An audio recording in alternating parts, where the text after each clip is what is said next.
I think a lot of times after you leave, they're just coming to like, what was he doing in here? They know your scent's older. They, come down into the area. They're like, okay, I don't smell any smoke. Did he leave me any corn like the other guy? Nope, no corn. That could have been that could be exactly what he's doing. That's funny. Imagine that. It's like, oh, this guy's gonna leave me some. This guy's a dick. He just bring me corn. Leave me corn. I'll come back.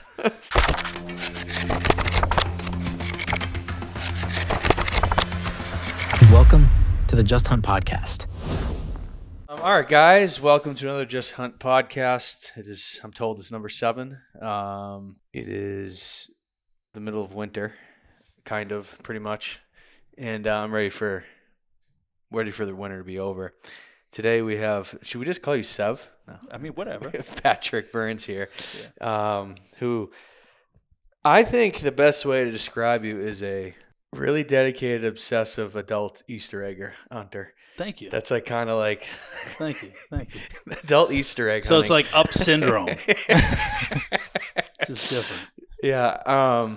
Patrick has a unique ability to laser focus in on really interesting things and go to crazy lengths to obtain artifacts, antlers, that type of thing. Yeah, Bucks. good thing I don't like crack. That's good, yeah. Well, I think most people that go to that length get it destroys them. You know what I mean? Like they're just, especially when they're not having success or they're struggling. It can be really tough. I mean, I think it's anything you do in life, right? If you really just do it like your life depends on it, even if it doesn't, you tend to make some progress.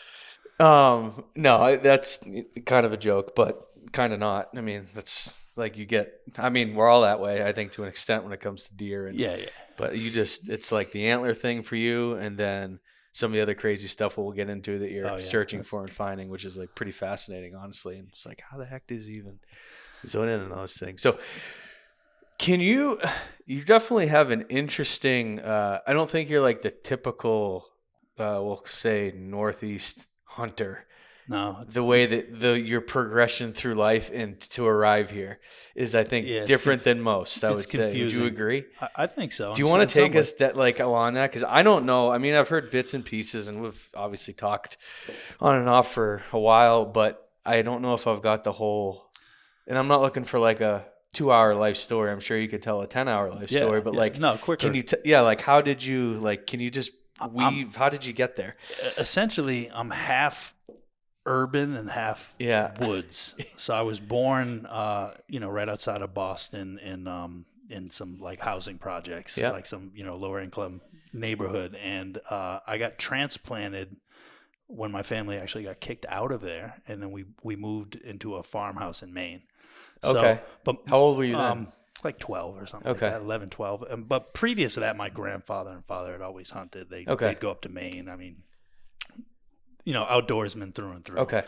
So I always had that. I was fishing at a young age. I'd been hunting and stuff like that. And then I moved to Maine, and I was kind of back and forth a lot. I'd be down in Boston, then I'd be up in Maine. I graduated school, then went to college in Mass. And it was kind of, I've always been a ping pong between those two worlds. So there was a while where hunting and the outdoors wasn't really what I was into at the time. I was more focused on doing music and stuff like that at the time. And I think at some point in that journey, as I got a little older, I just kind of reunited back with the outdoors and the woods and started fishing and hunting again and poking around and started finding some cool stuff and I think it ignited that internal instinct within all of us that we all feel when we get out there, and I just kind of fell in love with it again, I guess. Well, how did that transition back? Was it a point where you were because I know you did a lot in production, media, music, the whole nine. And I think you're still pretty involved with it to an extent. Or, is that safe to say? Okay. Was there what kicked you back into that? Was there anything that happened? Was there a shift in your professional life or your personal, anything that that pushed you back in? Because you dove into it pretty hard when you came back. I would say because I don't think you were that obsessive. Maybe you were, but when you were younger, were you? Yeah. No, I had other sort of addictions Yeah. at the time. I was like a rutting buck. I got 5 kids. Yeah. So I was kind of, hopping into different patches of woods per se and meeting up with specific does. And either way, I got 5 kids. And then at some point I had to kind of somewhat mature and be like, all right, let me not have 25 kids. So Probably, that was probably a decent move. yeah. So instead of chasing tail, just chase whitetail. Okay. So that was your Easter egg before. A little different kind of Easter egg. Waking up with yolk on my face again. Okay. So you obviously dove back into it. I think, have you always lived in New England? Oh yeah. Okay. So you never were. I did live outside of it for like short stints, but for the most part, it's been Massachusetts and Maine, back and forth, back and forth. I gotcha. So when you came back, what did that look like at first for you? Because it seems like I think you have and there's a lot of people like this. And for me, like after college baseball ended, that's when I dove into hunting, and it was like I dove off the deep end. Yeah. And I was like almost ready to do that before baseball was over. I knew that was the next move, and like the second I was like done with baseball, it was like that gone, and then I just dive on hunting. What did you do? Was it like whitetails, or like what was the first, I guess, obsession but what did you take super seriously in like this second chapter of like the outdoorsman in you, if that makes sense? Well, I think it stems from, like I said, I was doing the music stuff before, and that was kind of my first super obsession. I was like a hip hop artist and a rapper, and I literally would write a song and record it. I had a studio in my house, and I would record a song like every day, and I did that for probably close to like 8 or 10 years. Mm-hmm. And then I would be out like showing off those songs and selling CDs at car washes and all like same obsession style. So that transitioned into me kind of doing music videos and going down that world of media, and it was just a natural progression. I just ended up having some time and was in the woods, and I think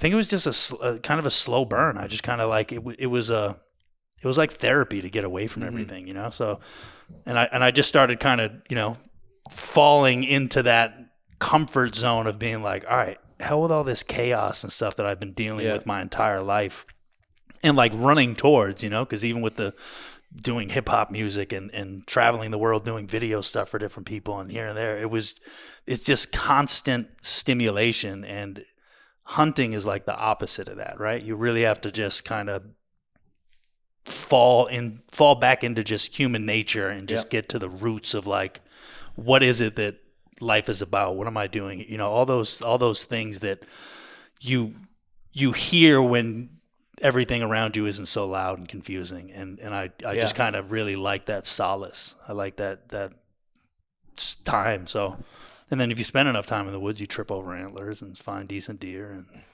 stuff like that. And the more time you spend, the bigger they get and the more you find. And I'm blind out of one eye, so it's not my fault. Really? Yeah, so I just can only see the big ones.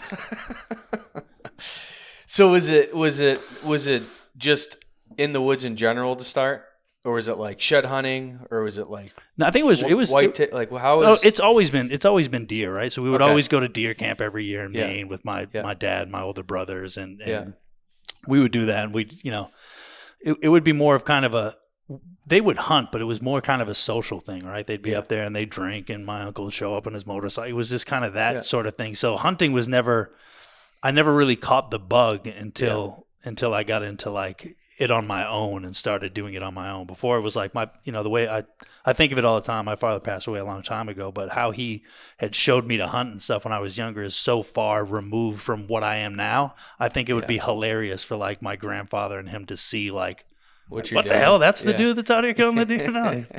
The one with this Pat the Rapper with the crap flapper. That's what my dad used to call him, with my hat backwards and shit. The crap flapper. Hilarious. But I just really enjoyed it, man. That's it. There was the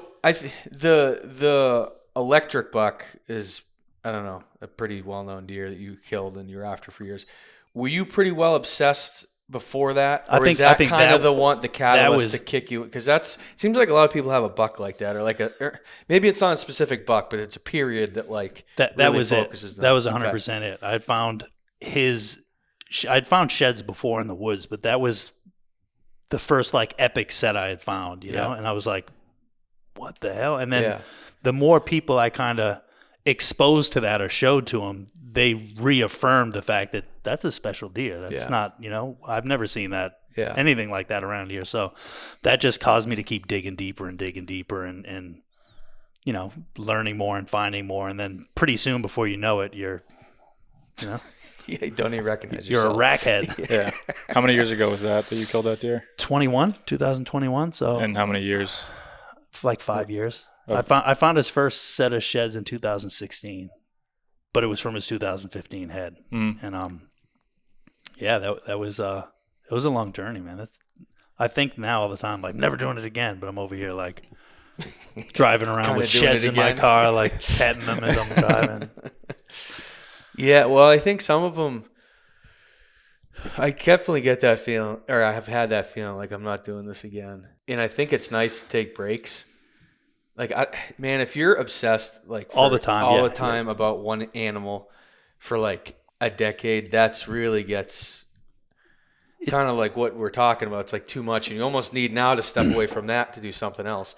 Yeah, like last year, I feel like was kind of that break for you, and then the last 2 years have been a pretty enjoyable break.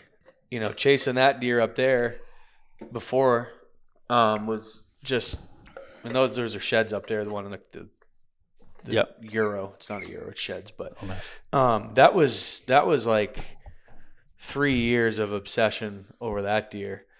It's awesome when it's happening, but when you're done, you're like, I need a little break. Yeah. You know what I mean? It's like a lot. It's 100%. And then the other side of it too is like, I look at that specific thing with the electric buck as I was lucky in some regards to be able to like have that relationship the entire time with him, find the sheds, and then be able to close the deal. I know a ton of guys that like have a couple years worth of sheds, and then you know Elmer Fudd comes in and blows them away during shotgun season or rifle or whatever. Yeah, that happens for sure.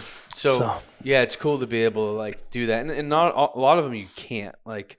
So if you're obsessed about this deer for 4 years, he gets killed, then here's a new one, and then it seems it's tough though to jump right from one into another the next year. I feel it's like it has to build like you can't. You need the like, story. It's the story for me. Yeah. It's like there's got to be a story with it to make it like you care about it, and I think that through that saga for me, man, I learned so much, and I also learned to like. Just enjoy the moment. Just enjoy being there. And like even this year, I shot like a 12-inch buck. I don't know. Like it was it's like I don't even know if you could score it, you know. But it was still like an awesome experience with the buddies doing a gun stuff, and it's like that's great too. Like that's a different it's a different experience, but there's nothing. It's an enjoyable one, and it's worth having. It's just funny how you can have that, and then you're like, okay, I need a break from that. I'm gonna go do this, have some fun, and then there's always another story on the back burner that's slowly building up. I feel like as far as like guys that are really into like the learning and chasing one deer. Do you think this deer you have here is like? What are your? Can we show the sheds? Oh yeah. So you just found this set. Yeah, this is recently. Yeah, it's a nice little. It's a beauty of an 8. Hog of a 8-pointer. That's pretty legit. 4-point side, big deer, really heavy, awesome buck. And you think this deer is gonna be 7? Did you say? Yeah, he should be about 7. 6-year-old shed. So he's getting up there in age, not crazy old yet, but getting there. What is your relationship like with this deer compared to like the electric buck? Would you say? It's totally different. So this deer, funny enough, was like. I literally have him on some of the same cameras that I have the electric buck on. I have him following him and all kinds of stuff when he was like a 2-year-old. Yeah. So I literally have a video of the electric buck going by, and then this tiny little scrub buck behind him, and then Yeah. So he kind of learned the ropes from him. So I look at it totally differently. You know, like the electric buck when I first knew about him, it was already a monarch, and this one I'm looking at like it's. Possibly, the kid of him or something. So it's different. There isn't the same sort of fiery desire to just kill him. And then also, as you probably know with this one, there's like a bittersweet end to those stories when you have a a deer that you're that obsessed over. Like once it's over, you're like the finality of it, the like, never again are you getting an alert on your cell phone that deer's there. You're never gonna find his sheds in the woods again or anything like that. So you okay with there never being another electric buck? I'm cool. Now I'm just onto the electric coins. Do you think? So you are though. Like you're fine if you never have that type of obsession again. Or do you like hope to someday find, like because it was for that deer. I know you'd killed some big deer, really big deer before him. Yeah. I don't know if you had the same type of relationship with them. Similar. Did you? Okay, I usually, once I find your set of sheds, like there's a good chance you're in trouble pretty soon. So yeah, most of the ones that I've gotten, I've have somewhat of a relationship, 2 or 3 years of sheds, or at least a year or whatever. But I just don't. I did it.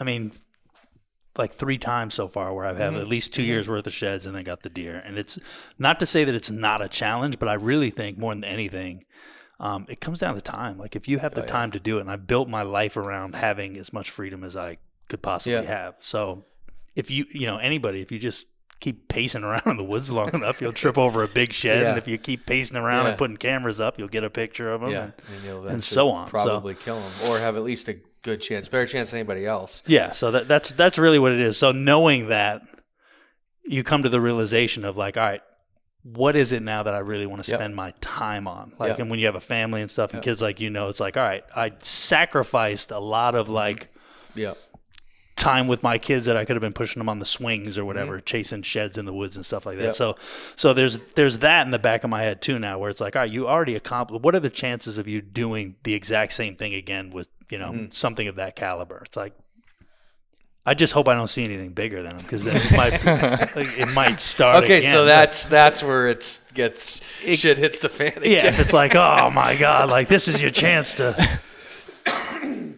Well, that's kind of my question, because I have the same things to myself. I'm like, because I don't know. Like, what's it going to take to. I mean, I'll hunt deer, that. but like I just look at them like, I don't know what it's going to have to take for me, probably like a 170 plus for me to go really like crazy on, I just, I'll hunt deer. I'll have find sheds and go after particular deer and like be really happy. But like, I don't think I used to just get so damn focused on these deer, like kind of like you. And I'm kind of at the same place. I'm like, it would take a real special one. And it's like, for me, I haven't killed a deer like that big, like 170, anything like the electric buck, at least in New England. But and that's kind of the next thing for me would be if I can find a deer, particularly in the mountains. We've talked in the past on this podcast how like I want to find one in a setting that I want to hunt him. Yeah. Right. I don't want to just find him wherever he lives, which is the best way to do it, is to go like meet him where they are. Just go find him. Yeah. Yeah. And so I'm like kind of handicapping myself, because I'm not doing that. So I'm like, okay. So it makes it even harder. But I think that would be like the thing for me that would get me super fired up and like really kind of obsessed again. Like my buddies will always say, like a couple of them have died that I've been after. It's like, oh, what if you came back? Like, what if you showed up after being gone for 2 years? I'm like, I don't want that to happen. Yeah. I'm good. Like he can stay gone. Yeah. Like I'm good. And that's over. And that's going to ruin me if that dude 100% comes back again. So, no, it's interesting to hear, how that changes and what fires you up or what could get you up. And so what is it, you also do a lot of like searching for like artifacts and like arrowheads. I think it's the same thing. It all boils down to the same, like, it's probably like really an ego thing and like a wanting to have people like you or see what no really like it's like it's like I'm cool, look at me, it's like. So I think that and I've learned a lot of that through Huntstock, which you guys go to, is through that I've got to see, for example, I look at like my wall and then I'll see a picture of Rick Labby's wall and I'll be like, I'm not gonna be Rick Labby. I don't want that wall. You know what I mean? Like I don't do like how. What is the best? Like what is the like? There's everyone has their own level to it, and it's like, for me, I see through like Huntstock, like I said, I see all levels of it. I see like the young guys just coming in that are like, piss and vinegar, like, I'm going to go crazy. And then, they think they want that wall. Yeah. Maybe they do now. Yeah, maybe. Yeah. But it's, when you see the whole spectrum of it and you've done some stuff on your own as well, it just comes down to that choice of like, all right, what am I spending my time on? Like, what do I want my legacy to be in life? And for me, I'm always going to hunt. I'm always going to aim to try to kill the most mature deer that I can possible and challenge myself with it. But I don't see myself, trying to go that crazy anymore. Yeah. I'm like, but like you said, back to the, the artifacts and the coins, I think it's really it's the same thing. It's the unknown and the ability to try to use your willpower and determination to materialize like an idea or something that you've researched and really bring it to life, right? Like that's anything. So like finding the electric buck sheds and then getting a picture and then getting him. You're doing that whole story, and then now I'm doing the same stuff with like the coins. I'm doing research and reading these old town minutes and stupid history stuff that nobody's probably dusted these books off in 200 years, and I'm like reading through it looking for hints, and then I go there and dig up a tangible piece of it and see bricks that are part of a house that is from the guy who started the town that is now just a field and no one even knows it's there, and I'm pulling up money that he was probably it's cool. It's cool. No, I think it's super cool, and you've been successful and found some wild stuff. I mean, I don't know if you still have it. I know you used to have it on HuntStand a lot, but that big pennant that you found. Oh, you have it? This thing, I wear it all the time. That's wild. Yeah, I wear that as like a reminder because it's I had no clue what it was at first. I was out like metal detecting and found it, and I is there metal in it? No, it was just sticking. I was out in a big field near a river, and it was just sticking out of the mud. I just saw a rock with a hole in it, and I'm like, "The hell is that?" So I thought it was maybe I knew it was some sort of Native American something. So I was like, "Oh, maybe it's a fishing weight or something." But putting it online in a couple of forums and stuff, and then doing research, I realized it's what they call a gorget, which is like it literally was like a piece of jewelry or something. So some person wore this that was probably relatively important, and my assumption is he was probably a hunter. And then also I'm kind of like intrigued by the simplicity of the way that people back then had to live, right?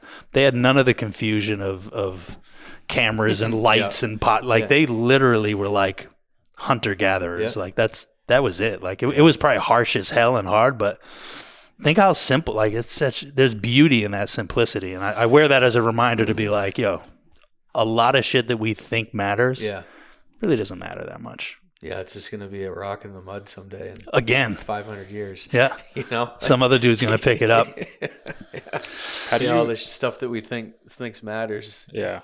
It's just going to be gone. How do you feel like you balance that now? How do you rock between, you're obviously dealing with technology and the whole production side of things, and then with the woods? Do you ever feel like you're going to sway one way? If I imagine you're going to sway one way, it'd be towards kind of away from that towards the outdoors. But I've been doing that now. I'm at a point where I'm trying to force myself in a good way to be a little more focused on doing work and stuff, because I'm to the point where I'm like, all right, I've had all this, pseudo success in these weird hobbies and obsessions, but my buddies have way doper houses. So I'm like, all right. It's like, all right, yeah, cool. I got a rock on my neck, but this dude's got a Bentley, Yeah. Like, okay, I gotcha. So I'm trying to be a little bit more focused right now and locking in with using that same sort of obsessive mentality to be like, all right, let me just go find them. That's a couple $1 million real quick. It's a powerful thing. Honestly, of course, yeah. If you channel it, that's super powerful. That's all it is. A lot of people can't do that. They just, I don't know what it is, but they fizzle on one thing, or I feel like anybody can focus on something for a period of time.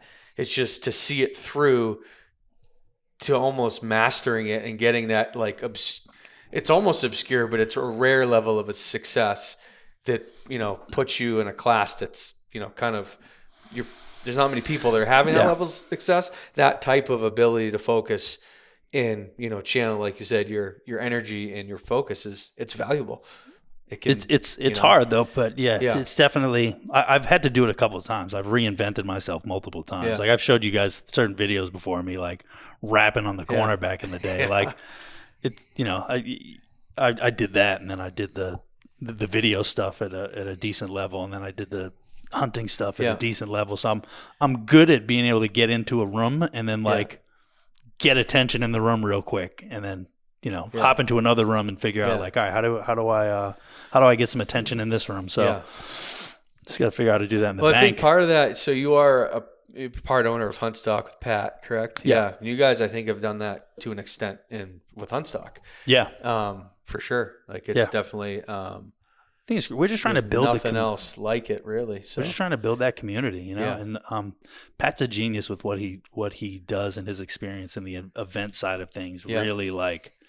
Is special. So like that helps fuel that, more than I think people realize. And he puts a ton of work in. Yeah, no, I mean the level of organization and coordination and oversight. It's cool. And for that, there's a lot to make that. This year is going to be special too. I don't know if you've seen some of the new announcements and stuff that we got. About just more people are.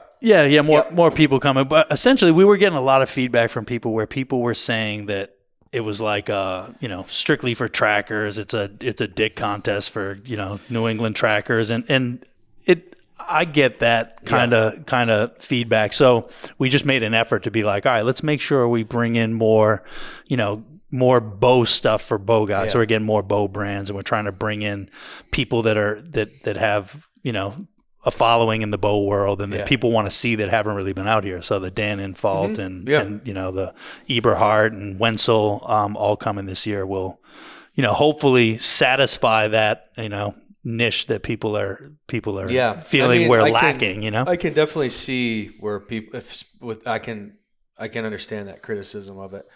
But we're in New England, right? And like that's exactly that's the nature of the beast out here. For sure. That's why.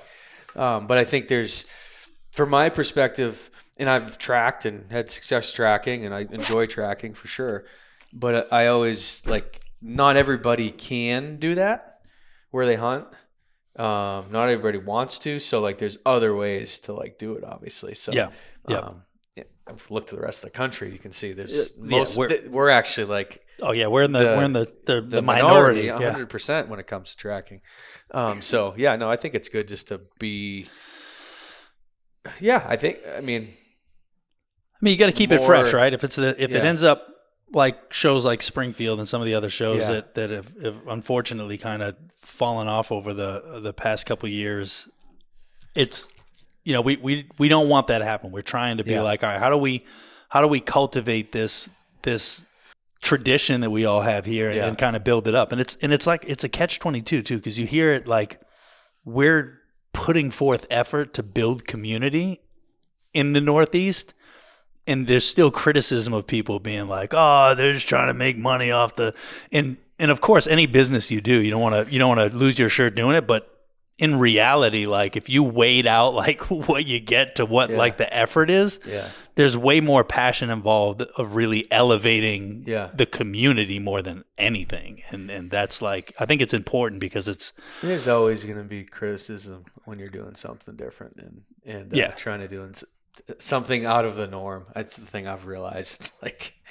It's it's almost like no matter what you do, someone doesn't like it for some reason. You're like, all right, man. You can never. Yeah, fair enough. You but can't. I don't know what to tell you. You it can't, is what it is. Yeah, you can't get. Maybe it's not for you. Maybe that's fine. You're never going to satisfy everybody ever in anything you do, and if you do, you're not being true to yourself at that point. No, so you're probably not doing anything truly unique or meaningful, I think.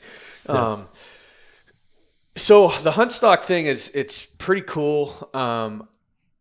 How much time are you putting into that? Like now?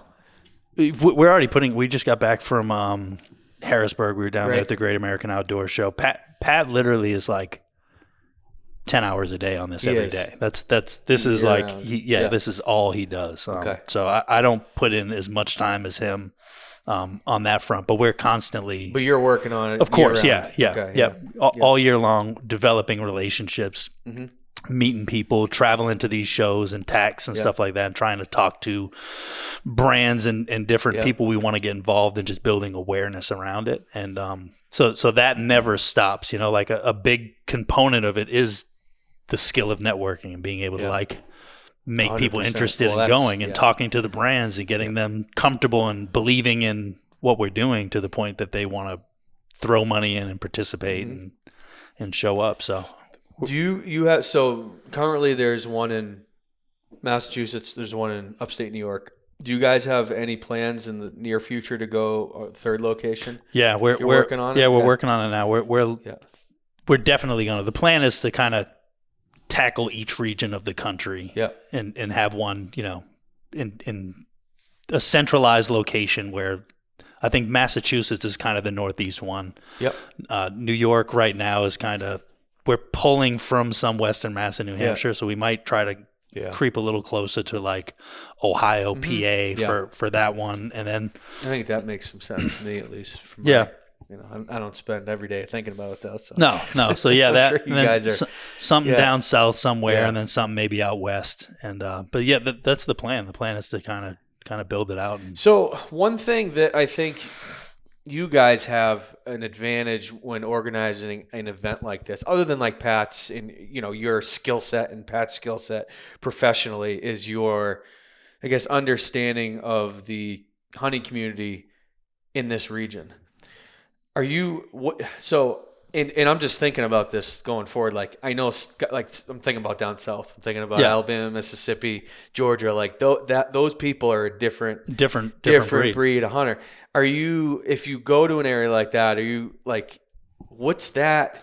What is the? I mean, you got to have some sort of like research or someone on your side. Like, you know what I mean? Like 100%. Yeah, like 100%. Have you thought about that? Yeah. We walk through that all the time. So the same way, up here we really cultivate the community. Yeah. It'll have to be the same thing wherever else we go. Yeah. We're gonna have to really understand who the key players are and what the hunters' lifestyles are like and what it is that they're looking for and build it around that for sure, and build it including those people, because if you don't, then it's it doesn't make sense. Well, I think that's what makes Hunt Stock dope is guys like you are there, exactly, and anybody, whether you not because I'm there. I didn't mean no, that's literally the whole reason we've done it.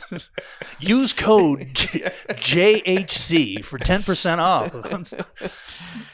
But I think that having that community and like we've said a million times, and a bunch of other people have said it, and you guys have said it too, is it's like a deer camp. It feels like a reunion at this point, right? Feels like it's like, all right, it's hard. It's like hard work doing it. I'm sure even for you guys setting up your booth and traveling, but it's really there's something cool about it. There's just there's like a feeling of just being like, it's like a little weekend vacation that you don't want to miss now, Yeah, it'll be really interesting to see if you guys to see the process. And then the result, if you do like tackle one of these like places where farther away. And the reason that I am interested in bringing this up is just because I have hunted all over the country and interacted with. I mean, a lot of people in New England they're pretty isolated in what their experience have been. I've had the opportunity to go all over like North America and hunt turkeys and whitetails, and I'm always like so. There's just different personalities. How different, like it's like it's just completely so different. We already see that with just making the move to where we are in New York. Yeah. There's just a different. People care about different stuff. Yep. People look at stuff differently, and when you're a foreigner per se in that environment, there people are more apt to be a little standoffish and like, what is this? So you have to build that trust, and I think part of building the trust is understanding and then being inclusive and just really trying to like focus on the community that we're working in, and that's why the Massachusetts New England one is just gonna be the most successful one because we're part of it. We're all part of it. Innately understand it because you live it. Yeah. It's a different level. Well, that's cool. I think I'd be super interested to see if anybody shows up to the Alabama one. What it looks like. Yeah, it's just what the vibe is because it's gonna be different because the community is different. To an extent, I think it's going to be the same concept. Well, I don't know. I'm not going to speak for you, but it's funny. Like there's a couple of guys that come up. I don't know if you know the Buzzard Roost dudes. Did you see them? Yep. cool as hell. Yep. They're cool as shit. Benny from over there. And, you know, if we go somewhere down south, he's going to be a key player in that for sure because, like, he's already plugged in there and understands it. So he's a guy that cooks the giant jambalaya thing. Jambalaya. Yeah, but I always get the burnt shit at the bottom because I'm late to them. Think about that dude. That dude, they drive all the way up from Louisiana or wherever they're from and come here for the weekend and have a blast. So like just the fact that someone from that entirely different world and system of hunting can come up here and granted they're up here selling saddles and stuff too, but he's become like part of it too, where we like look forward to seeing him and like, you know, there's people that are coming from everywhere already just to this one. So I feel like that's like a telltale sign of it's gonna be able to be as long as we keep to that community and really try to understand the community, make an effort, it's gonna I agree. Do the same thing. I agree. I think that'll do wonders for like just spreading the reputation and helping out, make it that much easier to get in there and have people come out and like it'll be interesting though. It is. I'm not saying no. I just like it'll be really interesting if I ever get a chance to go to one in Alabama or even maybe out west. It's to like just to be like know where it started and see how it changed. Is it accepted? Is it like no? I think it'll be. I think it'll be fine. I'm not doubting whether you'll be successful or not. I'm just. What's the group of guys like? Yes, what is a deer camp like in Louisiana every year? That's what I'm. That'll be cool. That's to what see. I'm saying. That'll be cool to see. There's gonna be a lot of jambalaya down there, I'm sure. You won't have to worry about the bottom of the pot there, Brett. No, that's a cool thought, and just understanding the economics of it too is something that we're learning. Is that, you know, we're kind of lucky being where we are in Massachusetts and New England because there's a lot of fortunate hunters up here that have a decent amount of expendable 100%. income and you know, there's just you go to different places and the economy may not be the same. They may not be willing to spend the same amount, or they may not be in a position to, and you know, you have to understand that dynamic of wherever we place it to know, like, you know, what are they looking for? What is the, you know, what's the temperature like here? And just really, you got to understand multiple facets of it. And that's, we know. It's a puzzle. It's cool. Like it's cool to see. And I think it's so interesting because it's so unique. I don't know what I was trying to say there. You were saying I don't know what word was coming out. Unique is what you were saying. It's unique. Cool. It's a new word for unique. You're a unicorn. Because it is so unique and it's so specialized for the region that it'll be cool to see how you guys figure out how to do that. Like I said, in other places. Yeah, how to make it more of a national thing. Because it's got to be the same. It's got to be the same principles that made it successful here have to make it successful there. But or else it doesn't work. As hunters, we all have pretty much the same the same ethics and moral code for the most part. The majority of people do. So I think that core and not losing sight of that and realizing that we're way more alike than different. You know, whether you're a guy that sits in a a box blind in Kansas, or you're up here tracking, or you're in a swamp in Louisiana, like we all love nature, and we all love, like, you know, the ability of being able to harvest something from the earth and feed ourselves with it. There's just threading together that connection between us all and building the fabric of the show around that is gonna help it grow. So we're stoked. So other than some of the new people from kind of across the country, is there any other big changes this year for Huntstock that you? There's always new brands and new activations that we're planning on doing. So we got a ton of cool stuff planning. We're always trying to just like make it better in every way, whether it's, you know, building a better novelty shoot or building a better 3D thing, and making sure we're having representation of brands that people really want to see and being inclusive and just kind of just really it's a lot of listening, because, you know, even now we've made some new announcements and you hear online there's like some people that love stuff, some people that hate stuff, some people that, you know, like it's has there been criticisms of some of the new stuff? Or is there a main criticism? that you've heard? Or? I think some people, usually the criticisms come from people that really haven't attended, right? They're getting secondhand information from someone. Like we had a guy last year who literally, I was over at like the entrance booth, like because my son was there helping out, and I'm like talking to him, and this guy's leaving, and it's him and his son, and they're like these two kind of dumpy dudes, and they're like, he's like, worst show ever, never coming back here, freaking worst show ever, and I'm like, Jesus, it's like, and this is like on a Saturday, and it was like everyone else is like walking around smiling, like having a good time, and I'm like, so I was curious, and I just asked him, I'm like, no, like seriously, like what? I thought he was joking, like it was so left field that I was like, oh, it's a joke, and he's like, no, I'm serious, and his gripe was he came all the way there to book a hunt with an outfitter, and there wasn't enough outfitters there for him, not the representation he wanted to book a hunt, and it's like, like like the internet exists, buddy. You can probably like just literally just go anywhere. We didn't advertise 50 different outfitters. Like, exactly. So it's stuff like that where people assume it's going to be something that it isn't, and the fact that we're more focused on the community aspect of it, and just there's some people that look at it like it's really just a circle jerk, and they're going to feel how they feel about it. But until you go, you realize it is pretty inclusive, and it's just it's a good time. It's just people. And I think there's going to be like aspects of that no matter what. Like everybody's like so.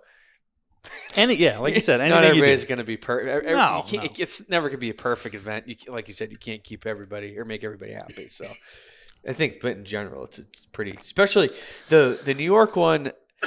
My only. So and this is once again, I'm like have a bias perspective on it because we've always been in the main building. Yep.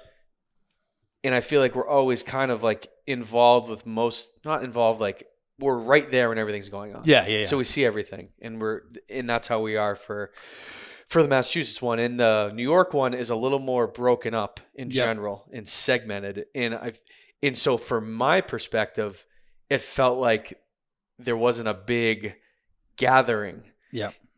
And so, but I don't know if that's maybe how some of the exhibitors feel anyway. And just because I'm in that big building all the time. We get that criticism too. So you never know, like as we're designing this, right? We have to think of like, all right, how do we create flow through this event? How can we not have it be congested somewhere? How can we spread out the amount of people that show up to ensure that everyone who's a sponsor there gets a fair shake at having an opportunity to talk to the people, as well as like the people get a chance to be exposed to as much as possible. And the layout in New York was different, and the flow just didn't flow as well as we would have liked it to. And I didn't know if that was just my and it was too spread perspective. Out. No, there was some parts that were spread out, like the gun range being well, go-kart right away. But it's tough for it to probably be right there. It's yelling and at today. everybody. Exactly. Yeah. So that was part of it. So there's. Yeah, it's always every time we do it in a new venue, there's going to be that learning curve. Yeah. And you just never know. We don't know if like we're going to get swamped with people, or no one's going to show up, or is it going to pour? Is it not going to pour? Like there's so many factors that we're like so many variables. Yeah. With the weather the way it was last year, did you guys notice anything different? There was like one of the days was really wet. I remember. Oh yeah, no, we have dodged so many bullets with like the weather at these. Like even New York, like right before it was like I think the day before there was like tornadoes that went through like a couple towns away. So it's but that's the nature of the beast, right? We want to be different. We want to have a show that's outdoors, and we try to encourage people like, bring a poncho if it's going to rain a little bit. You get the tent. We're always going to have some coverage. You're not going to be just outside getting for like. The New York one, how early do you and Pat go out to the site for like that final prep when you're not going to go back? Like, you know what I mean? Like when do you go out there Oh. and it's like setting up? Like how long does that set up for that event We're take? usually up there like the beginning of the week. Okay, so like 5-6 days, something like before that. Yeah, a couple for sure, Yeah. for sure. Yeah. And we go out there ahead of time and Yeah, of course, there's all that. scout it out Yeah. and just make sure, have meetings with the venue. Yeah. And then, we've already had some calls with them and just trying to work on different stuff. Like last year, the electricity was like, we had like 1 million extension cords running to supply the power for the whole tent area. And there was like tripping out all the time. Like I was running around like hitting breakers and shit. And so like trying to just keep that stuff, understanding the logistics. So yeah, we need a lot of time to set up ahead of time. Yeah. And even in Mass too, Pat and I are there like as soon as the venue will allow us, pretty much, because sometimes they have other events and stuff going on as well. And So that venue, it's Wildwood Farms, right? the Mass one. Is that, they obviously have some, I don't know if they've hit it yet. How much more volume could they accommodate there, do you think? Do they have room there, do you think, if it gets bigger? Or what's your... I think the biggest thing there that we're working through, and we've been thinking of solutions, and we're actively like preparing for, when that happens. Because like that's kind of a dream that Pat and I have talked about, is just that, having it really be like a Woodstock. Like someday it's just like, it's just endless. It's like nowhere to park. People, so parking there is really the thing that can limit it. And that's really based on just like the nature of the hill and stuff. So luckily, once again, with weather, it hasn't been like muddy season or something like that. There was one guy that got stuck, I think, 2 years ago or something like that. It was a little bit wet, but you're limited with how far down that hill we can put cars because you go too far down, there's more moisture.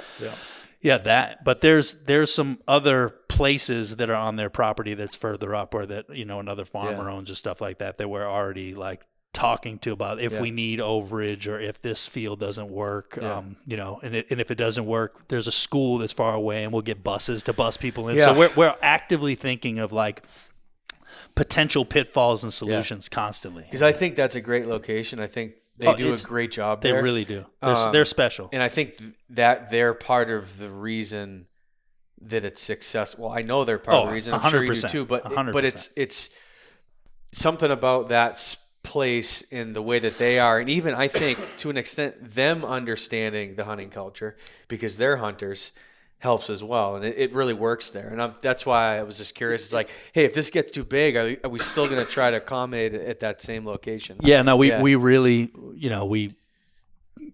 Gretchen and Alex and the whole team over there is just, they're the best. So, I mean, we just want to keep growing there as much as we possibly can. So they're always actively doing stuff. Like I think they're building I know last year they were building like a small amphitheater stage kind of down the hill from the bar and stuff like that. Really? There's going to be, so someone can play music there and you not have to be separated so much for the after party aspect of it, right? Because before it's like, all right, you're under this tent and then you come out to the little bar section. This will be a little more inclusive. Yeah. If I can get this, whatever that was in my throat out. You got her. Yeah. Well, that's pretty cool on the hunt stock side. I think it's like I said, I think it's cool. Are you shed hunting yet this year or what? I have not shed hunted at all. Because you got 7 feet of snow up here? Yeah. Well, except for the one we almost ran over with the snowmobile. Well, the moose shed over there, but that was not really. I was going. Nice. That was an accident. I was going bow hunting in late season and stumbled across that. Almost got thrown off the back of the snow machine. Yeah, I've been like measuring the snow like I'm planning on going Saturday. And Is there still a lot where you're hunting? Shed hunting? Yeah.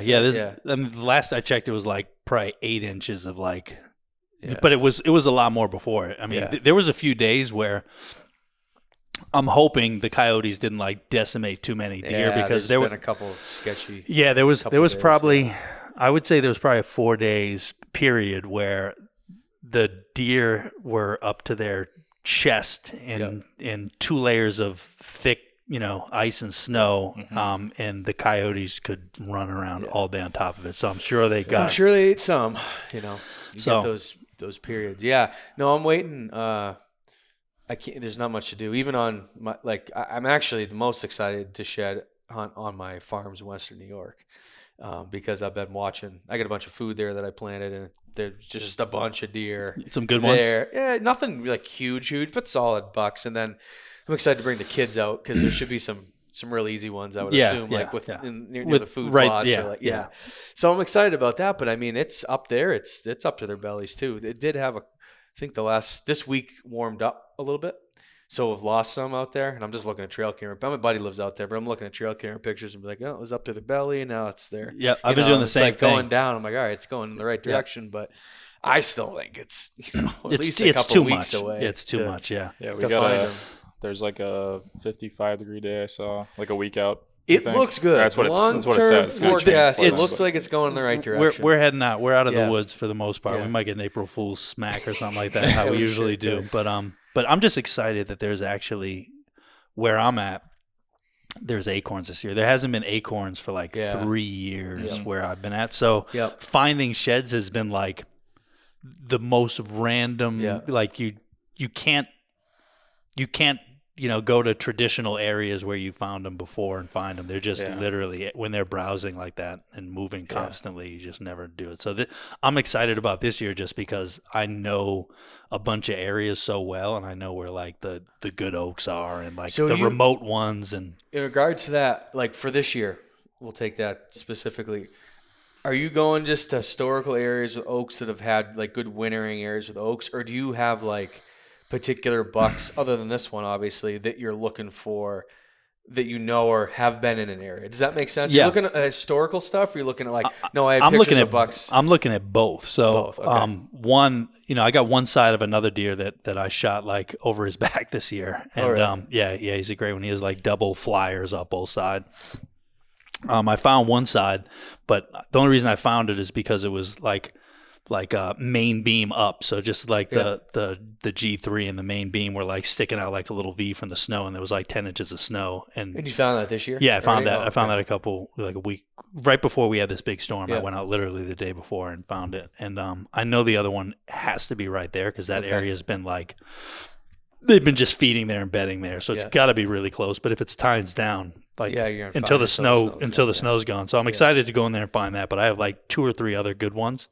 But just with the acorns, for me, it's that electric buck story again. It's that exploring like these other areas that I haven't really been to, that I've just like put pins on online that have the same characteristics of areas that I've traditionally found good sheds in, that have like all those, they check all the boxes of like, all right, it's remote.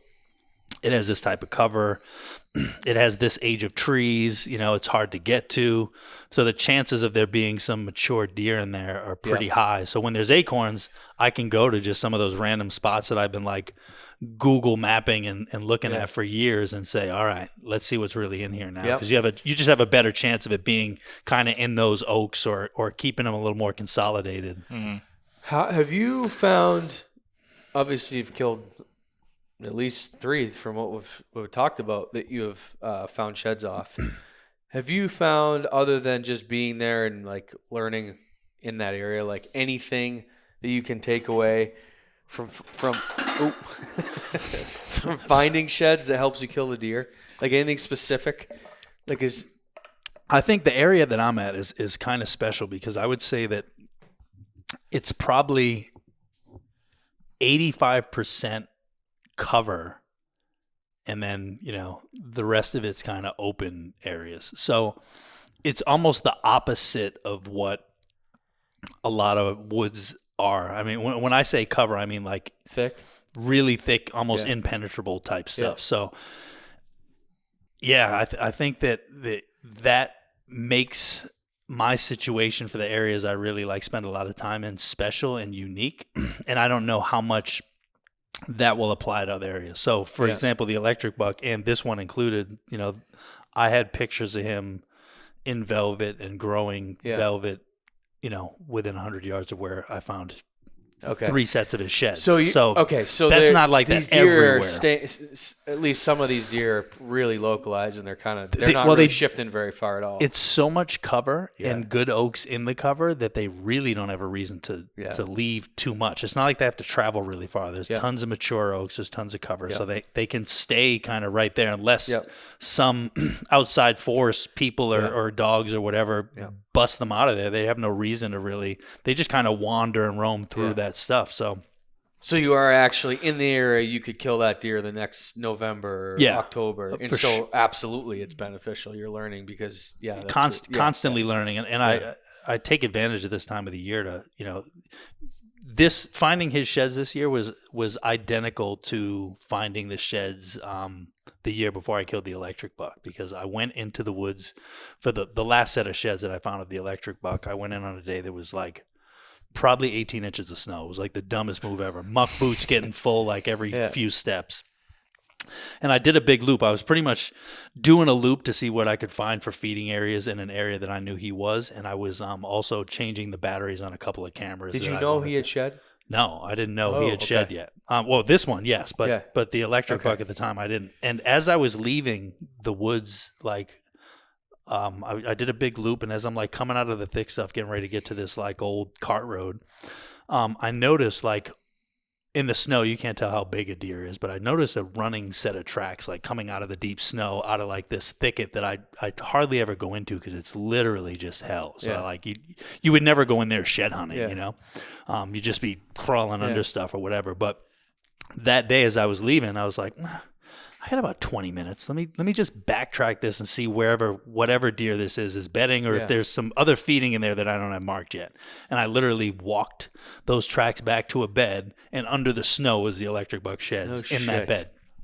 If I hadn't have gone that day and jumped him out of that area, he probably winded me, when I was doing the big loop, and he took off out of there.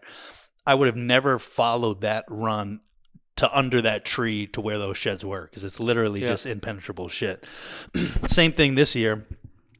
I had pictures of him in January, like the last picture of him with his rack, and he's walking away from the camera this year for this one. And then I had 2 different times in February where I had pictures of like a pretty mature looking bald buck on that camera. So the day before that storm, in the morning, I literally had a picture of, this good sized bald buck. And I was like, I'm going to go in, I'm going to do a loop, downwind of all that stuff. And I'm just going to find the biggest tracks I can find and just try to make my way to my camera on those tracks.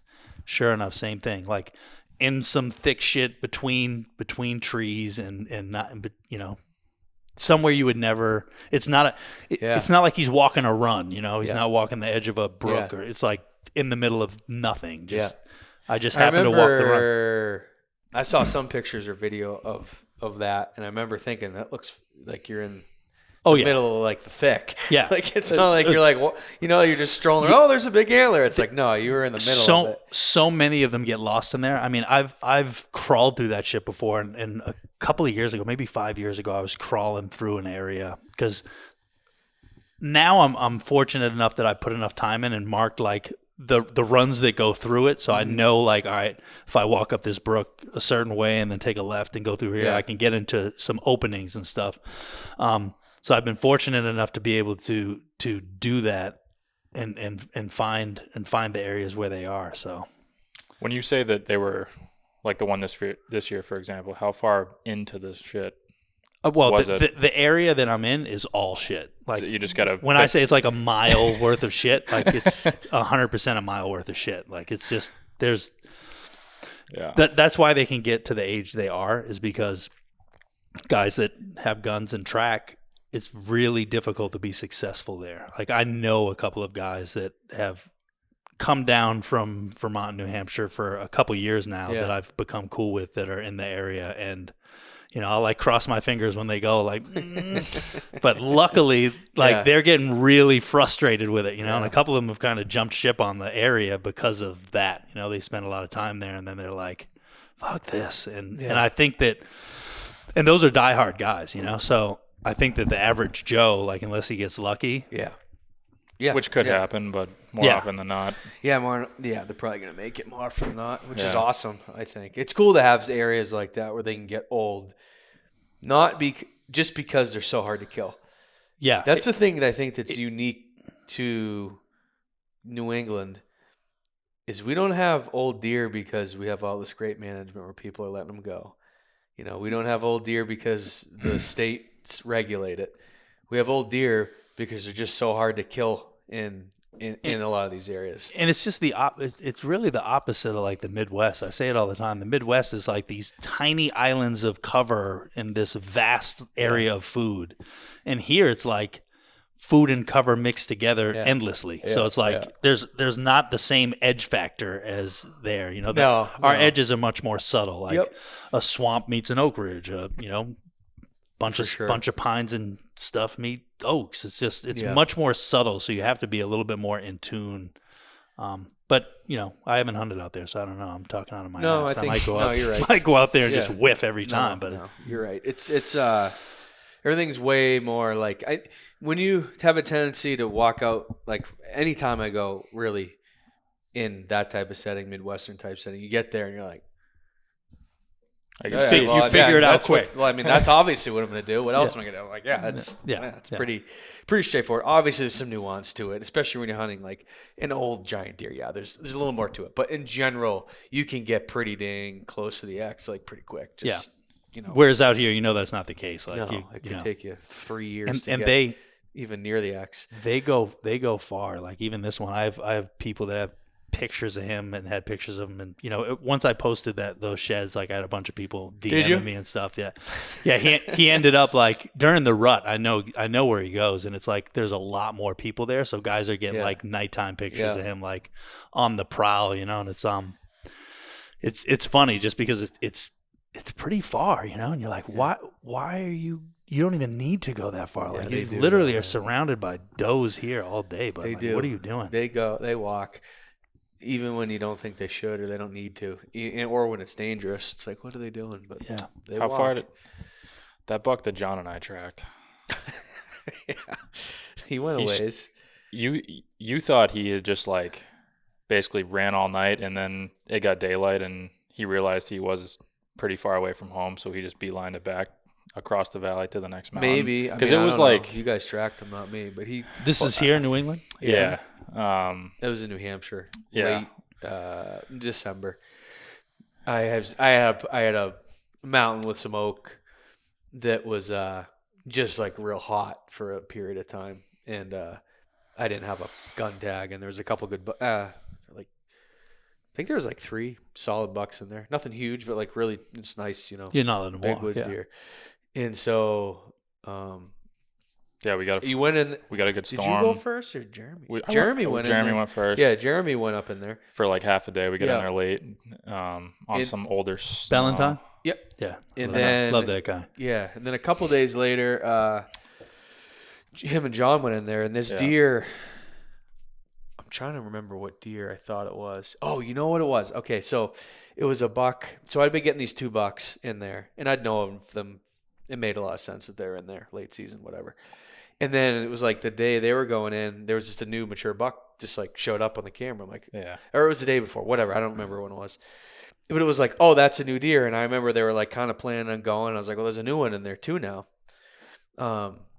And I feel like they got on his track, and I feel like he came from somewhere else, and they caught on his track in that pocket, but then he was just like going wherever the hell he came from. Because they on our way up in, we got like followed the ridge up, and then where it gets really steep, there was a really fresh track, had 0 snow in it, and it was snowing pretty hard.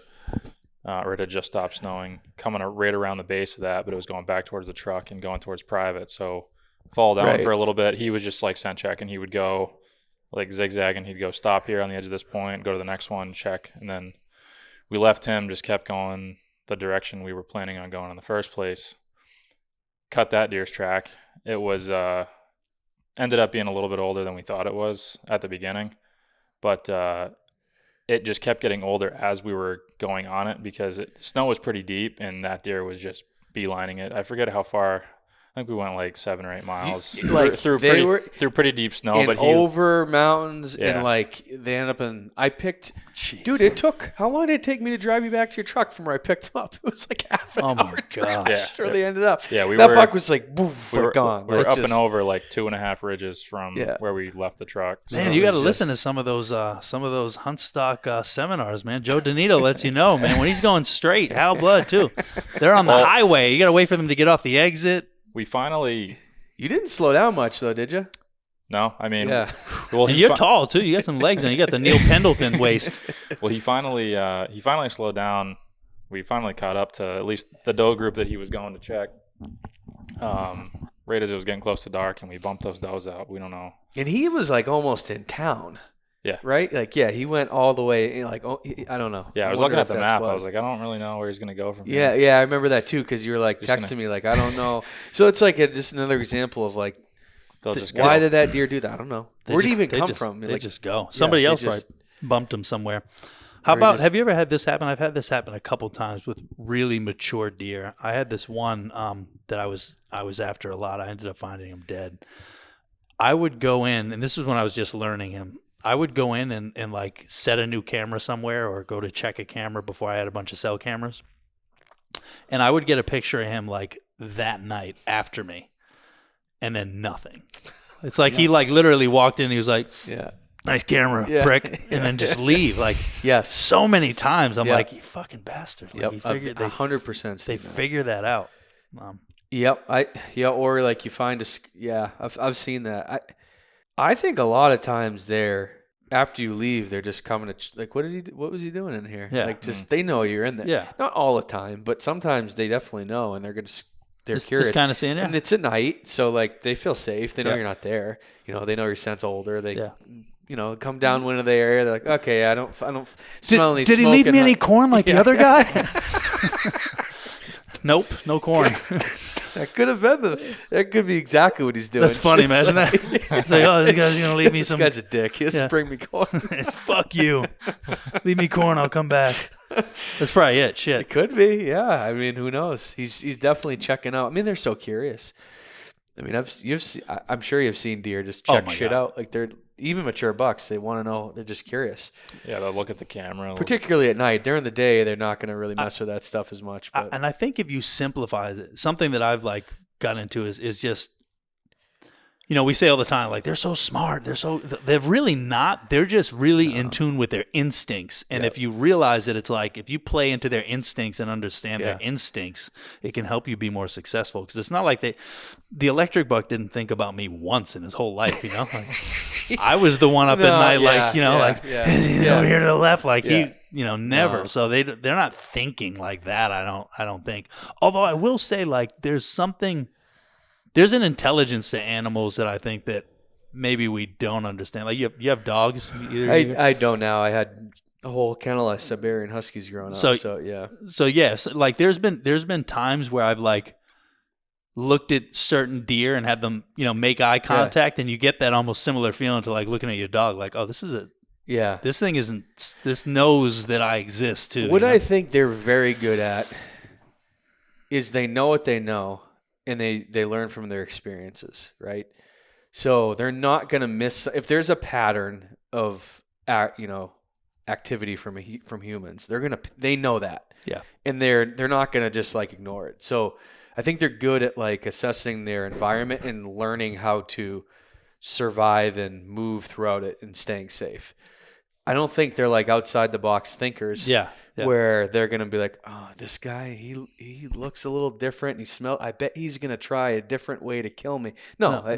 Until they have a negative experience in a different way than they have before, I don't think there's anything to stimulate that thought and that reaction or that. And I think you can as long as you don't hurt them in a negative experience. I think a lot of times, like if you've jumped I think you got a couple times to jump a mature buck out of an area that he's coming back because it worked, right? For him, like 100%, yeah. Like, I heard something, I smelled something, I got the hell out of here. Yeah.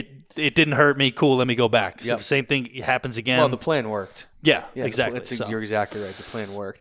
No, I do. Like you said, So if you play that to your favor a little bit, Yeah, you can use it.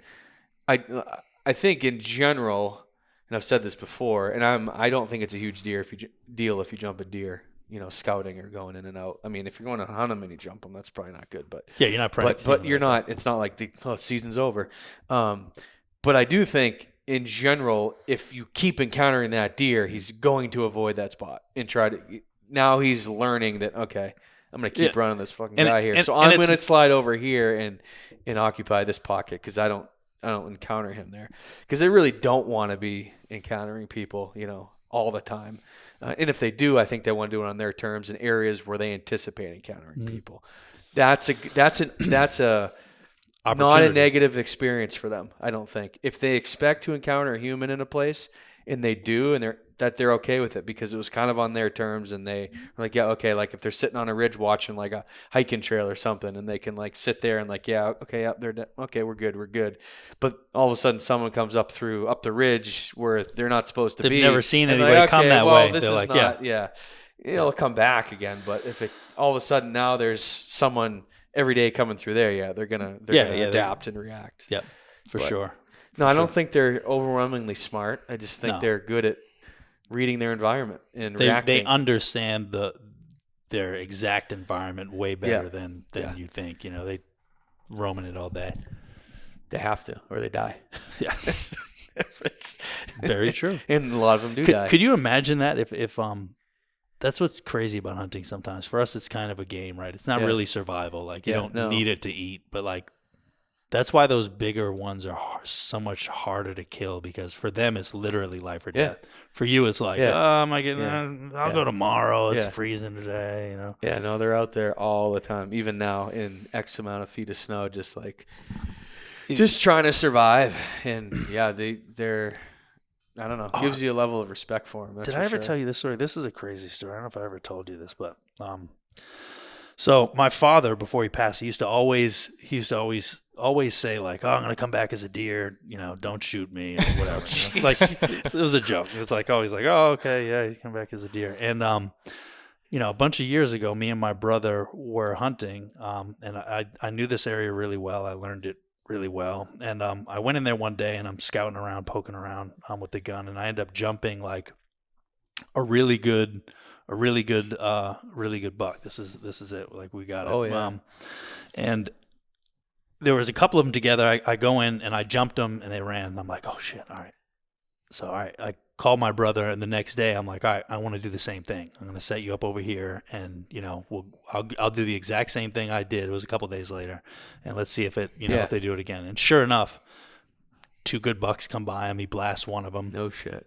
And he's following the blood. Was it that buck you just showed me? Yeah. So, but the story of it's crazy. Yeah.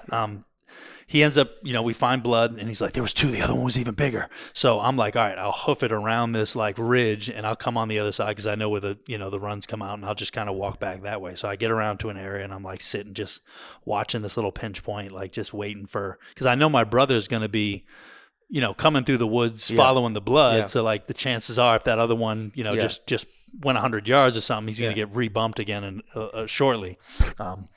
So I'm sitting there, and then all of a sudden I hear some shit, and the big body comes through, and it's got a rack, and I blast it, and it like dumps right over this ridge, and I'm like, yes, and I go over and look, and I'm like, the last breath of this deer reminded me of like the same thing that I saw happen to my dad when he passed. Right? It was just weird, It was just like it was just reminiscent of it.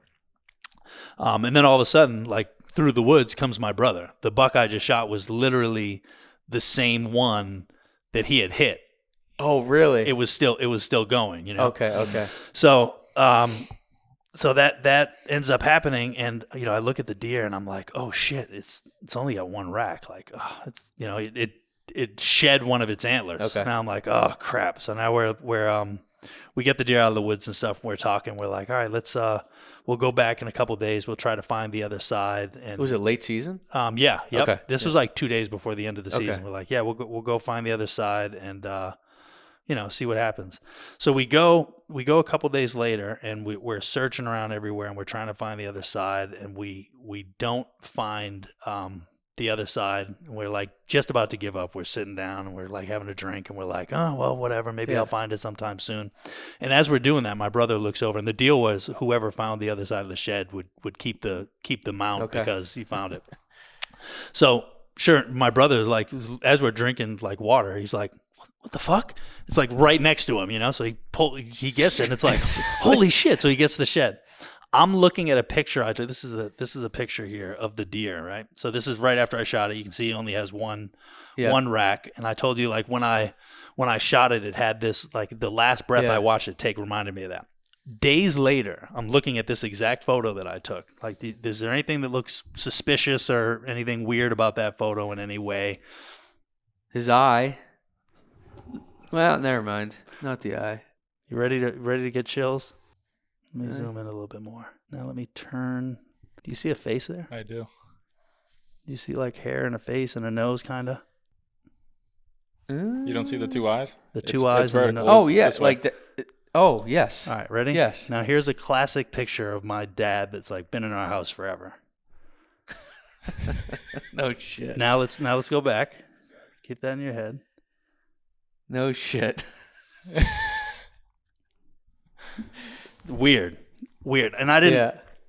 It was probably 3 weeks after that I was just like looking at the picture and was like, what the hell is that? Because it just kept going through my head, just seeing that last breath.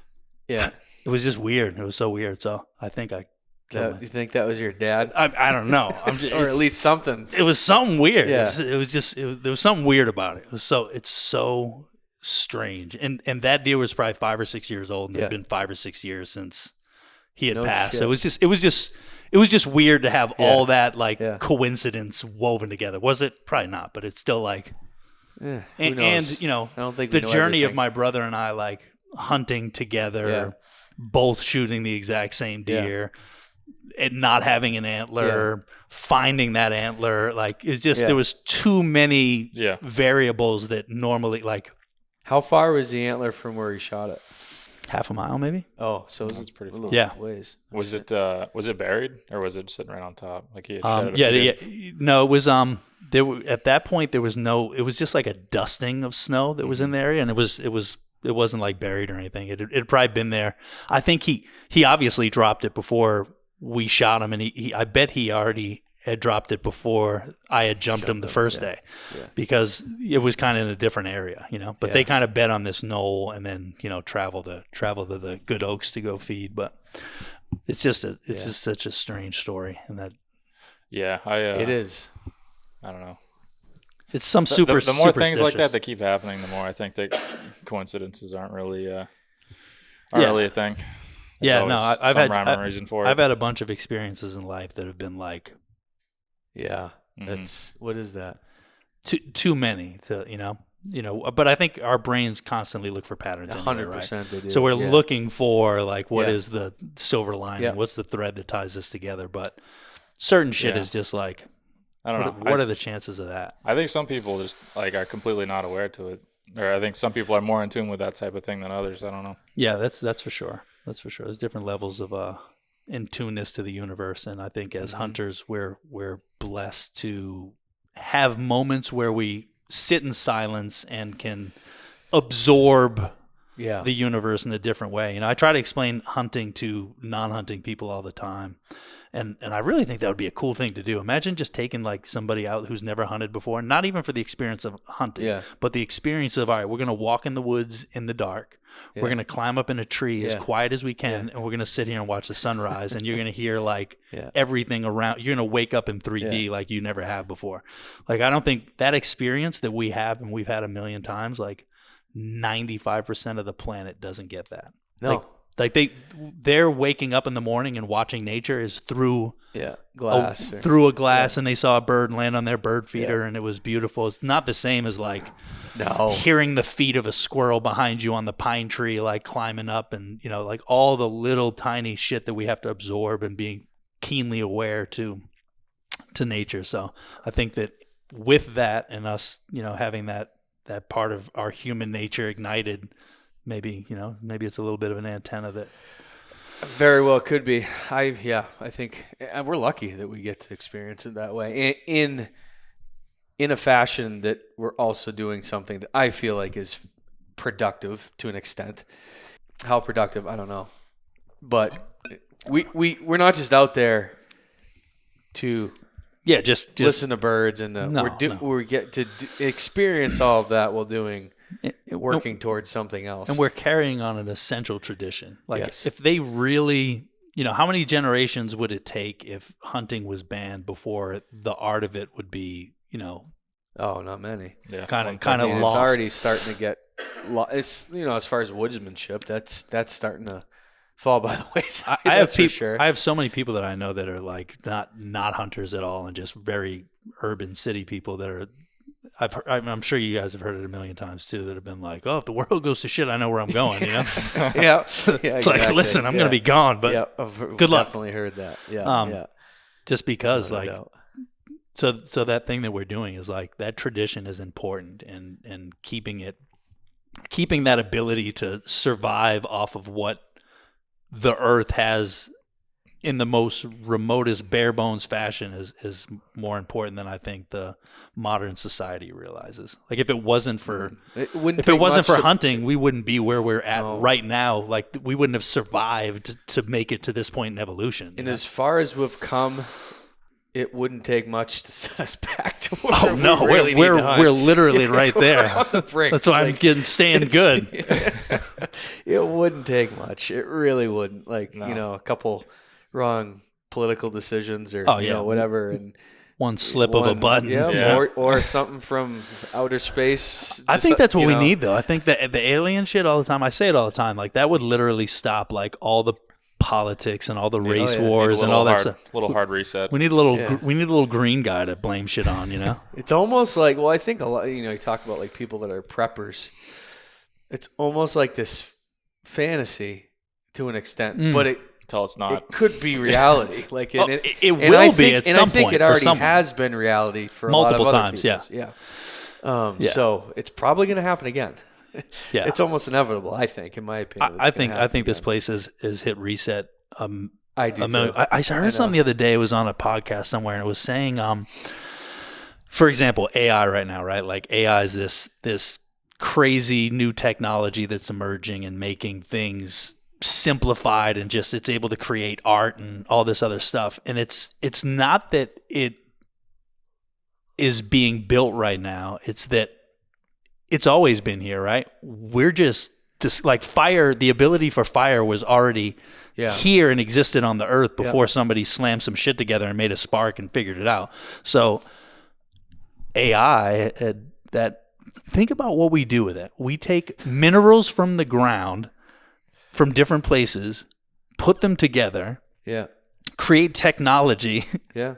Like that's all it is like that's insane. Yeah. We're taking a bunch of rocks and putting them together, and then those rocks are smarter than us now.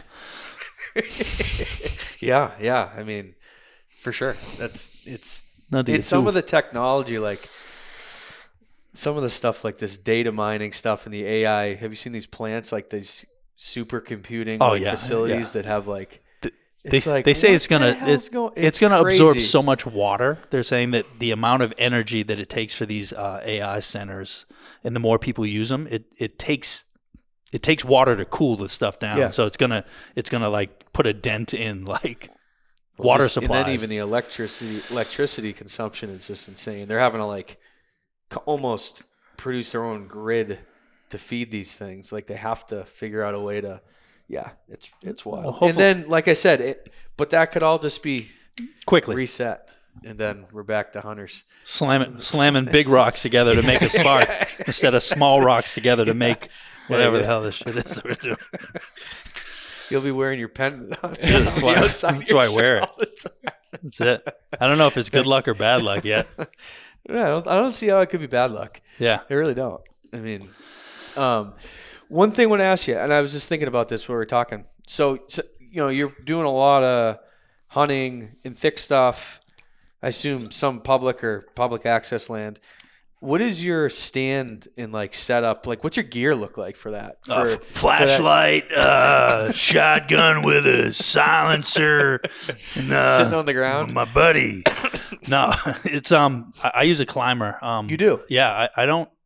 I Is haven't it like an tried old school one or a new? Oh, well, or- I have a bunch of old school ones that I've like kind of left in trees. Like some of them to the point where I'll show you pictures after. Like I've had to get them out of the woods and bring them to like welding shops and stuff. Like, dude, you think we can put this back together? But I have an open shot. Okay, Summit. Yep. Yeah, I don't know. I have one somewhere. Yeah. I use that. I'm just You like it? I'm comfortable with it. Yeah. I feel safe in it. You know, like I've used the Lone Wolf ones and stuff, and just that rubbery feeling of like if I feel like if I jumped hard enough, I could snap it maybe. You know, but yeah, open shot. I use the open shot, and I just It works. it works great. And I just I'm luckily to be in an area where there's some really straight trees. There's a lot of good trees. It's not it's not like a wasteland of all kinds of crooked trees. A lot of good oaks. A lot of straight trees. Yeah. I don't have to do much, but I always prep way ahead of time. I'm in places breaking branches to make trails and access easy to get in, and just making sure that it's set up far in advance of me going. So you're picking out trees too? Yeah, or I'll have general? a couple. I'll have a couple in the area that I'll Yeah. kind of just mark and know where they are. I'll scar them a little bit or something just so I know like that. Yeah, whatever this you is the gotta one. do. But yeah, that's it. I like the open shot more than anything. It's just light and simple, and I'm quiet with it, and I feel, like I said, I feel safe. I feel safe with it. But I'm not too much of a gearhead. I'm not. No, I was just curious because you have to have at least some set of like a more mobile. Oh yeah, because you're hunt in that area. So I was just curious. Yeah. Yep. I mean, I don't. People definitely still hunt with climbers, but it seems like all the like ultralight hang-ons and the saddle stuff, it's like kind of like falling by the wayside, phasing them out. But yeah, I don't know. It's an effective way. Obviously, it's working for you, and it works fine. It's not and that's not a heavy setup. It's super light, and I'm quick with it.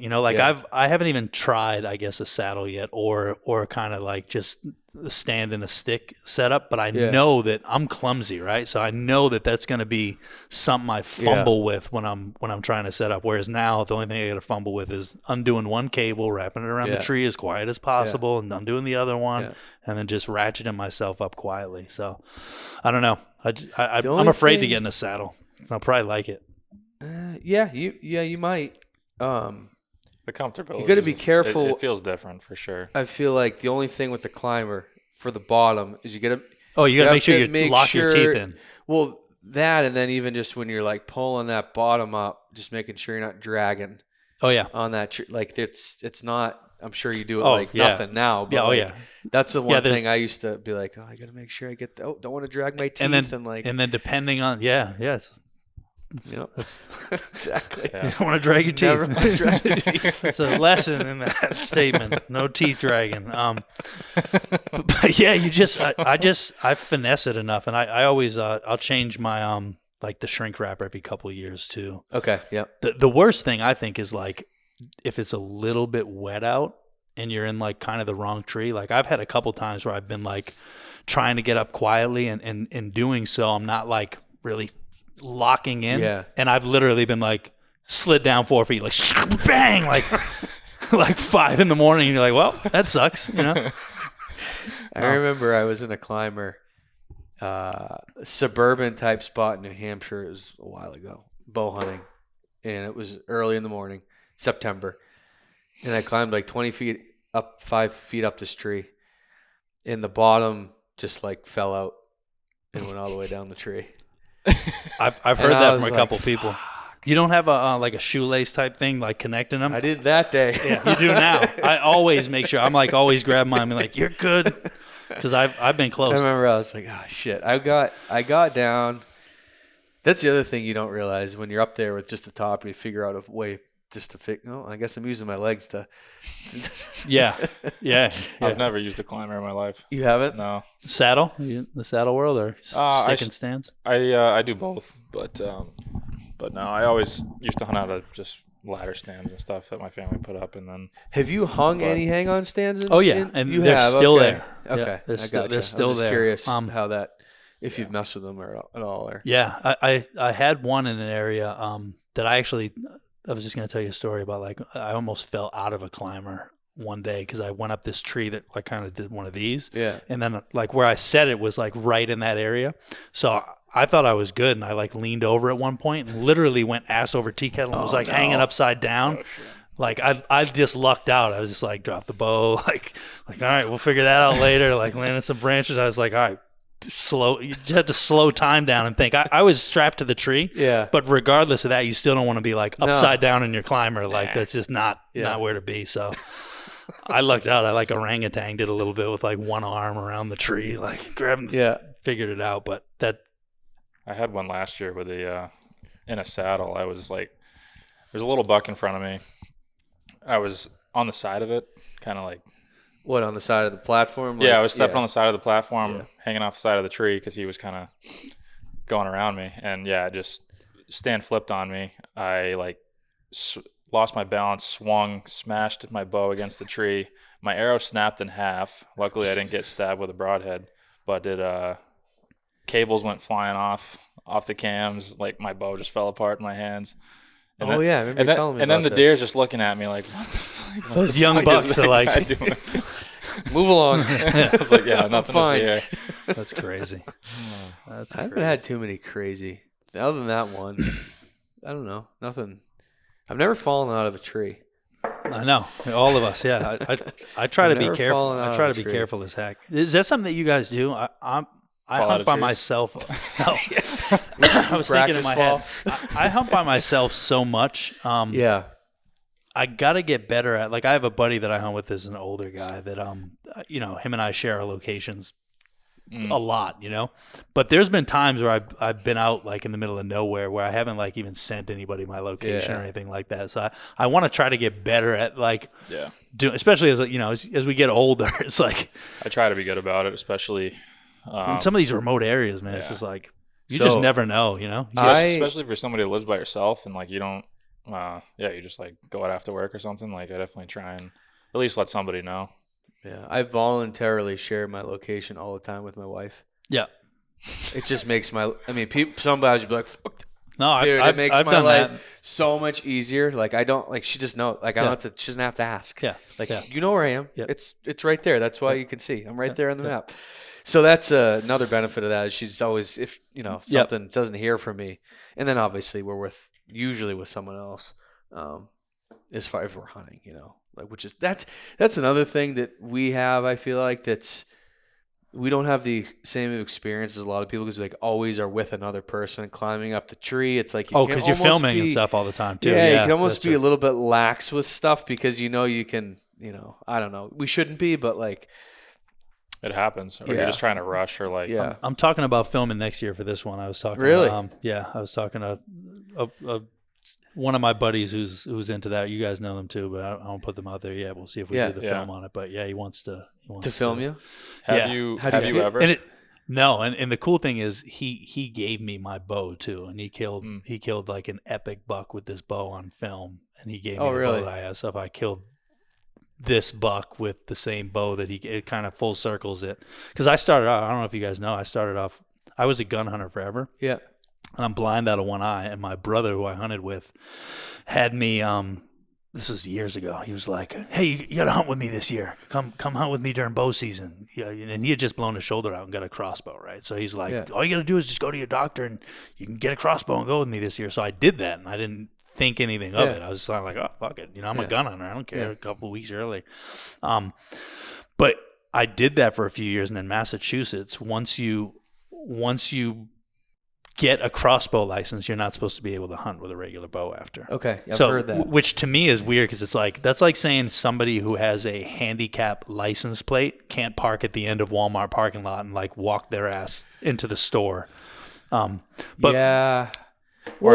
you have a short-term injury or something. That's the thing that comes to mind. Like you have a surgery on your shoulder or whatever. I can't draw a bow. Like I'm recovered now. I want to. You're just not supposed to hunt. Same thing with my eye. Like I figured out how to like.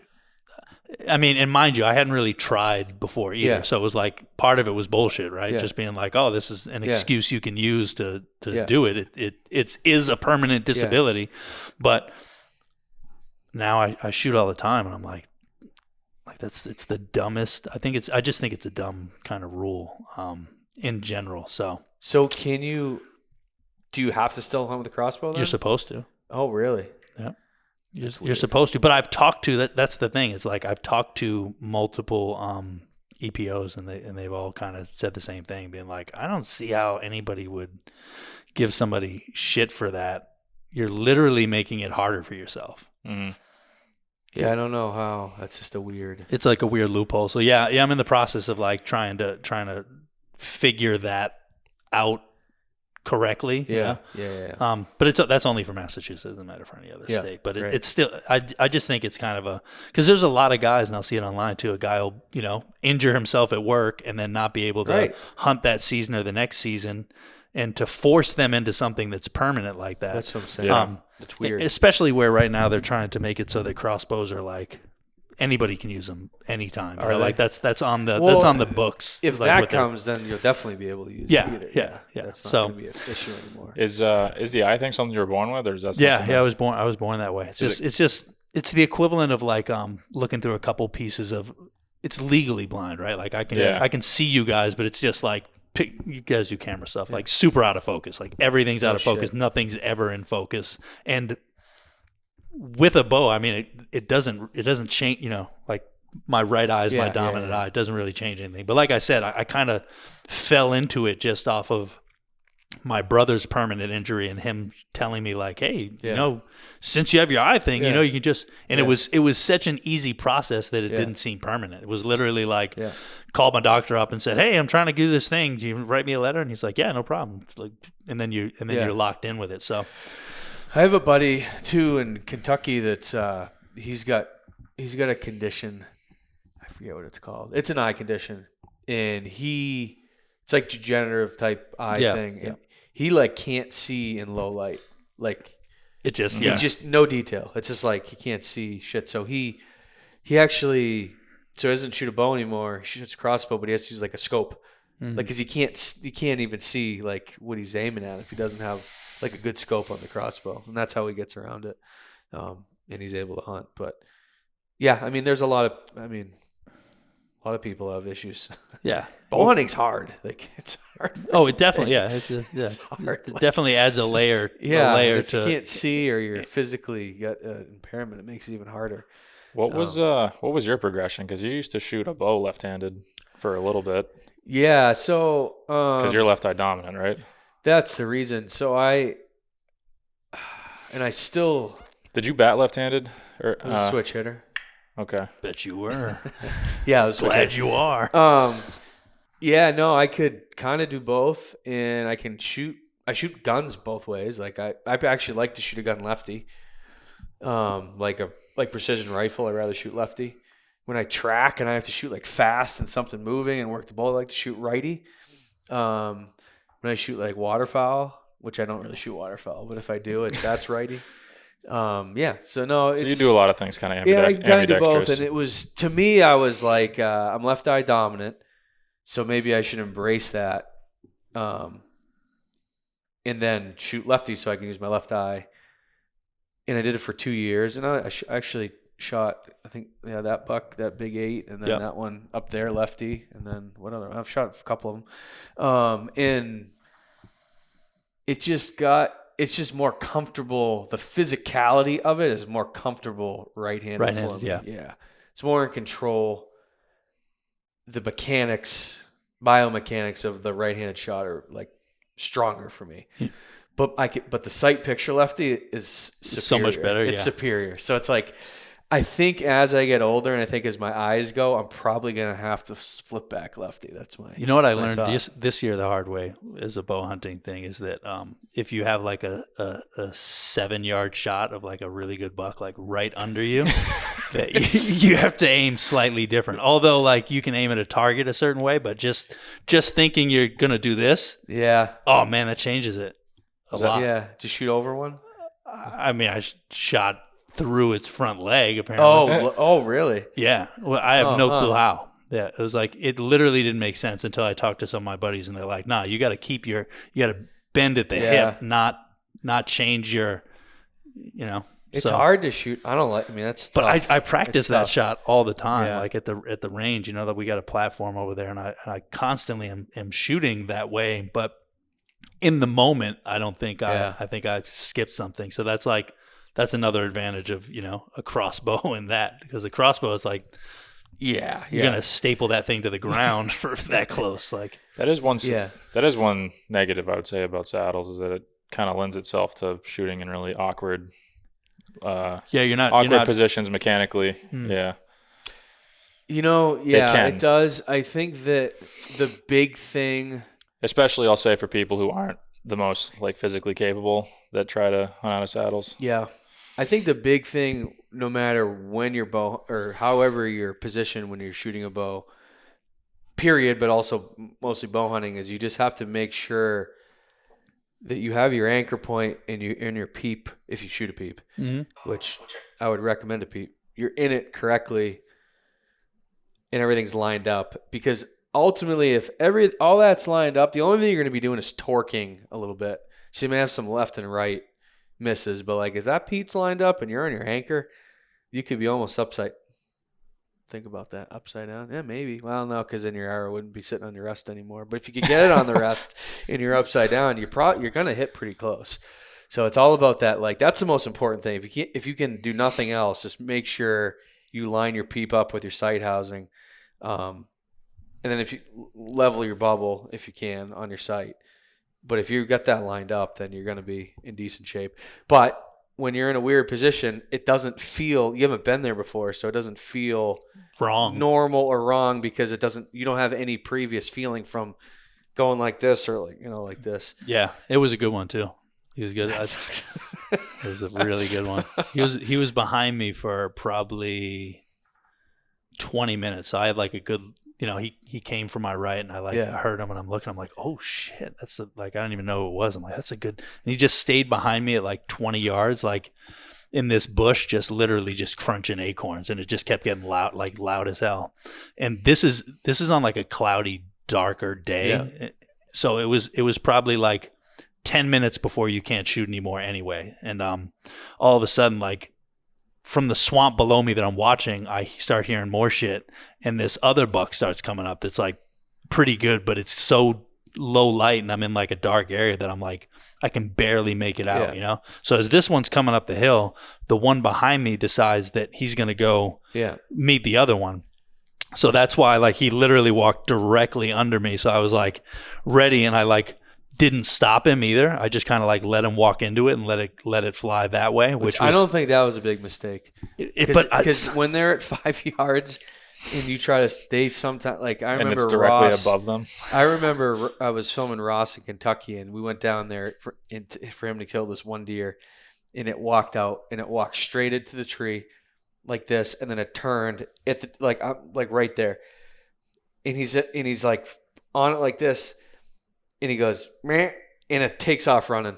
And I was like, oh, my God. If he had just let it go, then, oh, goodness. Yeah. That's him, huh? Yeah. He's really Is that where you hit him? Yeah, apparently. And he was walking this way, so I don't know. It looks good. It looks like he's pretty healthy. He's all right. That 8-pointer up on the end there, I shot him straight down. That was like early October. Is that Ohio? No, it was New Hampshire. And the top one? Top, the far top. Yeah, that one there.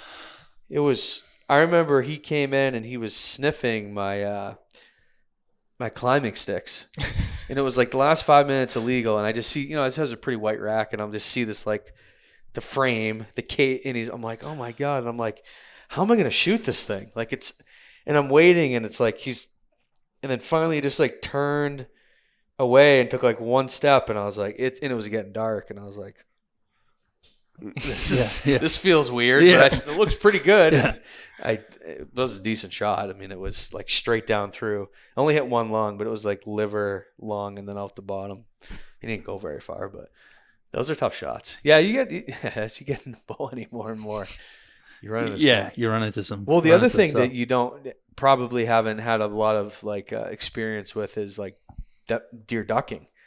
Because crossbows the are speed. fast. Yeah. And then, the ducking is a lot harder for them to duck a 400 feet per second bolt versus 280 whatever feet per second arrow. Especially the further away you get, right? Yeah, that's another one that's tough. That's a whole nother riddle to try to figure out. And sometimes they don't duck at all, and sometimes they do. And trying to figure it out that's a tough one.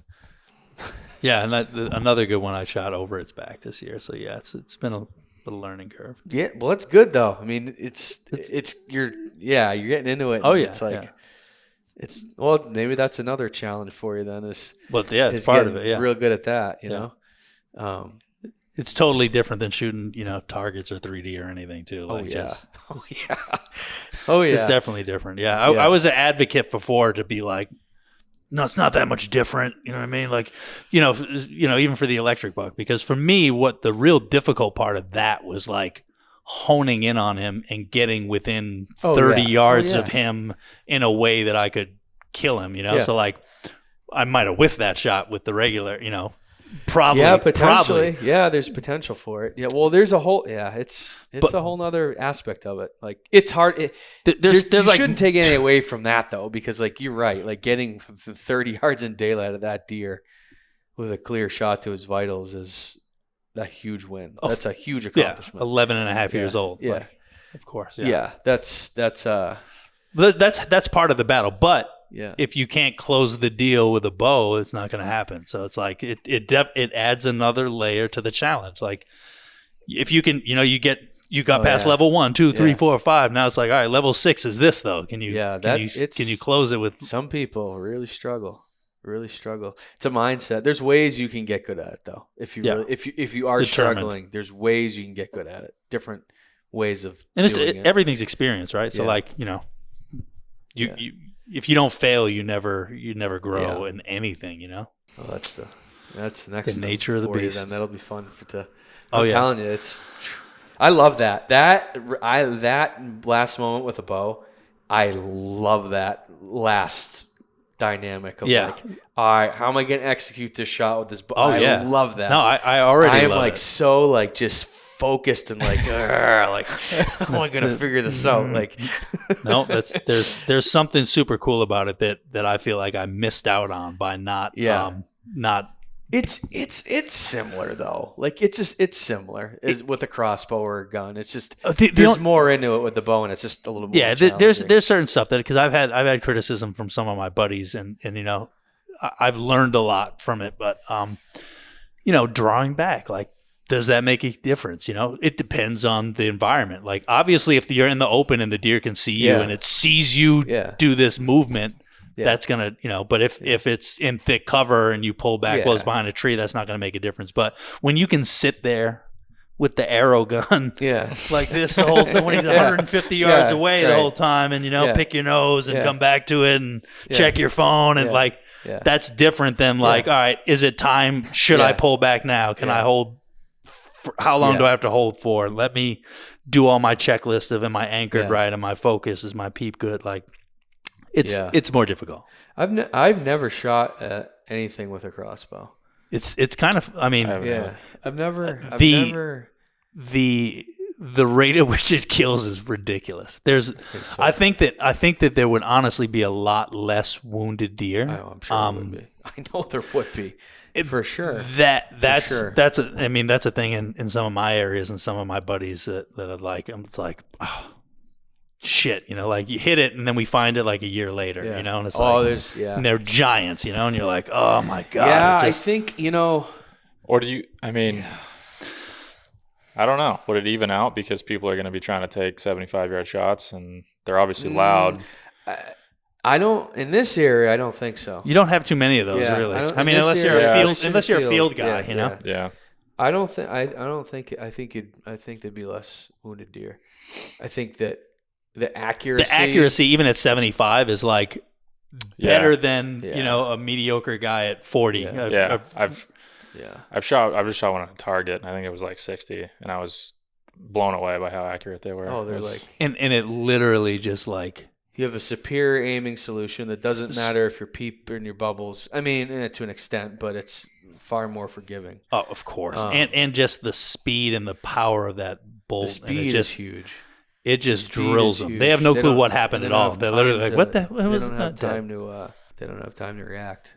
That's a big one. String jumping is sometimes it doesn't matter so much around here in the woods if it's in the cover, but like you can still get. I mean, that's the worst is like when you literally have the deer at 33 yards and you're like, And he I ducks can make it. that shot, and you just release a perfect arrow, and then you're like, and then he just goes, doop, and you hit him at the top of the shoulder, or he goes, and you're like, what? So how do you? What happened? Do you always just aim low just because? Like if it's at a certain what distance are you like? general. I'm going 3 feet lower than I should here. Well, I mean, it's probably never 3 feet, right? Like I always have a rule, like I'm foot. not aiming off the deer, so I'm never gonna aim below. Yeah, like, yeah. the You're not belly aiming for line. yeah.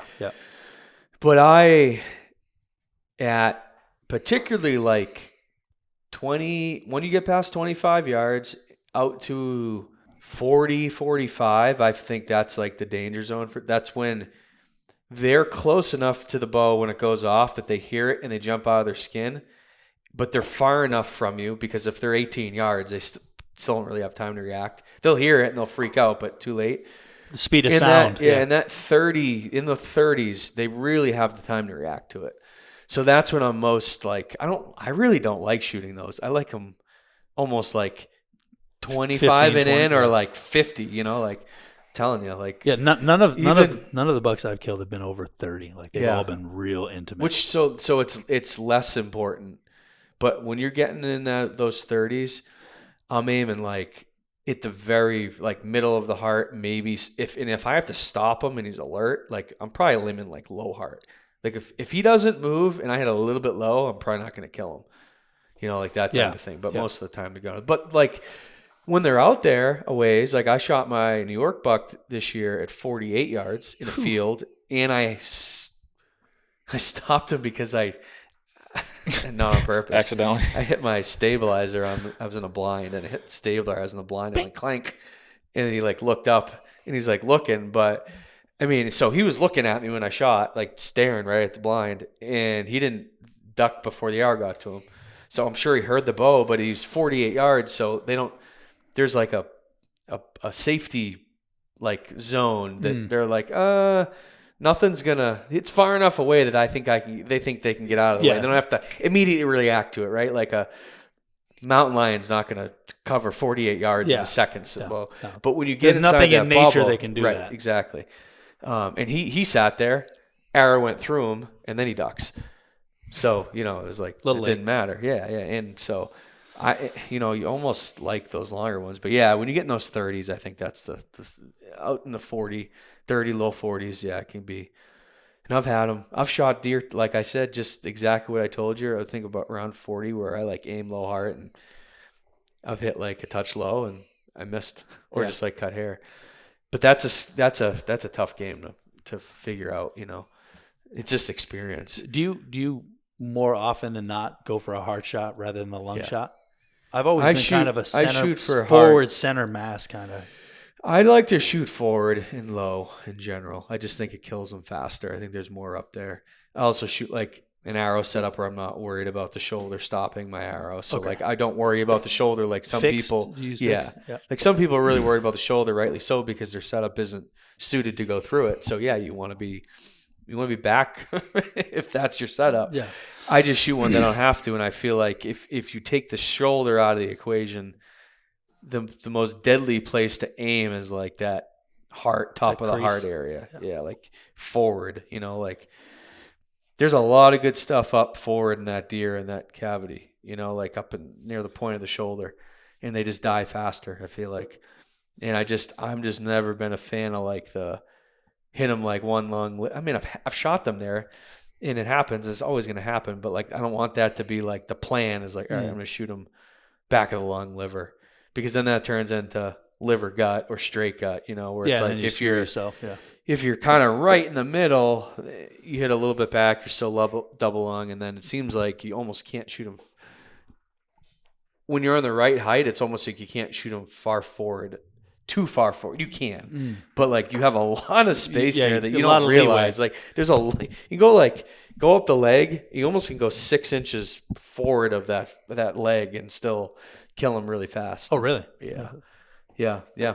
And then if you are back, you're still in lung. Yeah, you're still in decent shape. That's me. Like I said, I obviously have a preference that I've developed over I've always a long time, double lunged or nicked the heart. I'm like right behind. No, it's a great shot. That's a good place to be. Yeah. Yeah, I mean the double lung's a great shot. They too. don't I like mean, it. Usually, if they're no, they don't. If they're broadside and you shoot for the top of the heart, you hit both lungs too. Yeah. So that's great. You hit everything.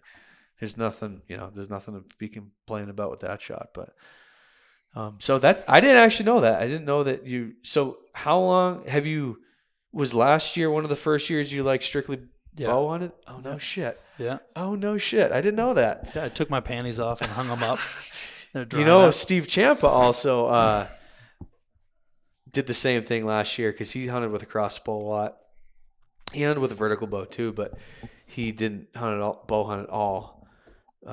Crossbow hunt at all last year, and just hunted with the vertical bow. Yeah, I don't want to until I need to now. Yeah. Like now, I really feel like it's like, if I don't need to, why should I? Like it yeah. So I get it's like a loophole legal thing, but I'm going to like figure out how to like just because if you overcome something, like I had LASIK, I can see now, like now I don't need it, like I don't want to cheat, So we'll see how all that goes, but that's part of the plan is to try to. I like it. That'll be cool. It'll be cool to watch. It's gonna be sweet when you thump one at 15 yards with that. That's gonna be a good feeling, man. Like it really I can't is. wait. Hopefully we get to do it. Yeah. Well, cool. What time is it? Yeah, closing on 10 o'clock. Anything else you want to touch on? No, I mean I think we touched on a lot. I'm excited. Yeah. I'm sure I'll see you guys. If I don't see you before, obviously at HuntStand, you guys will be there. I want to see what other sheds you scooped this spring. Yeah. I got some good ones. I know you'll scoop some more good ones. I know. I got a couple of areas that I know that there's some monarchs in. I'm like, I just can't wait to go. I'm just waiting. This is the year, huh? Yeah. I know. This is the year where How many miles do you usually walk? Have you kept track of that at all?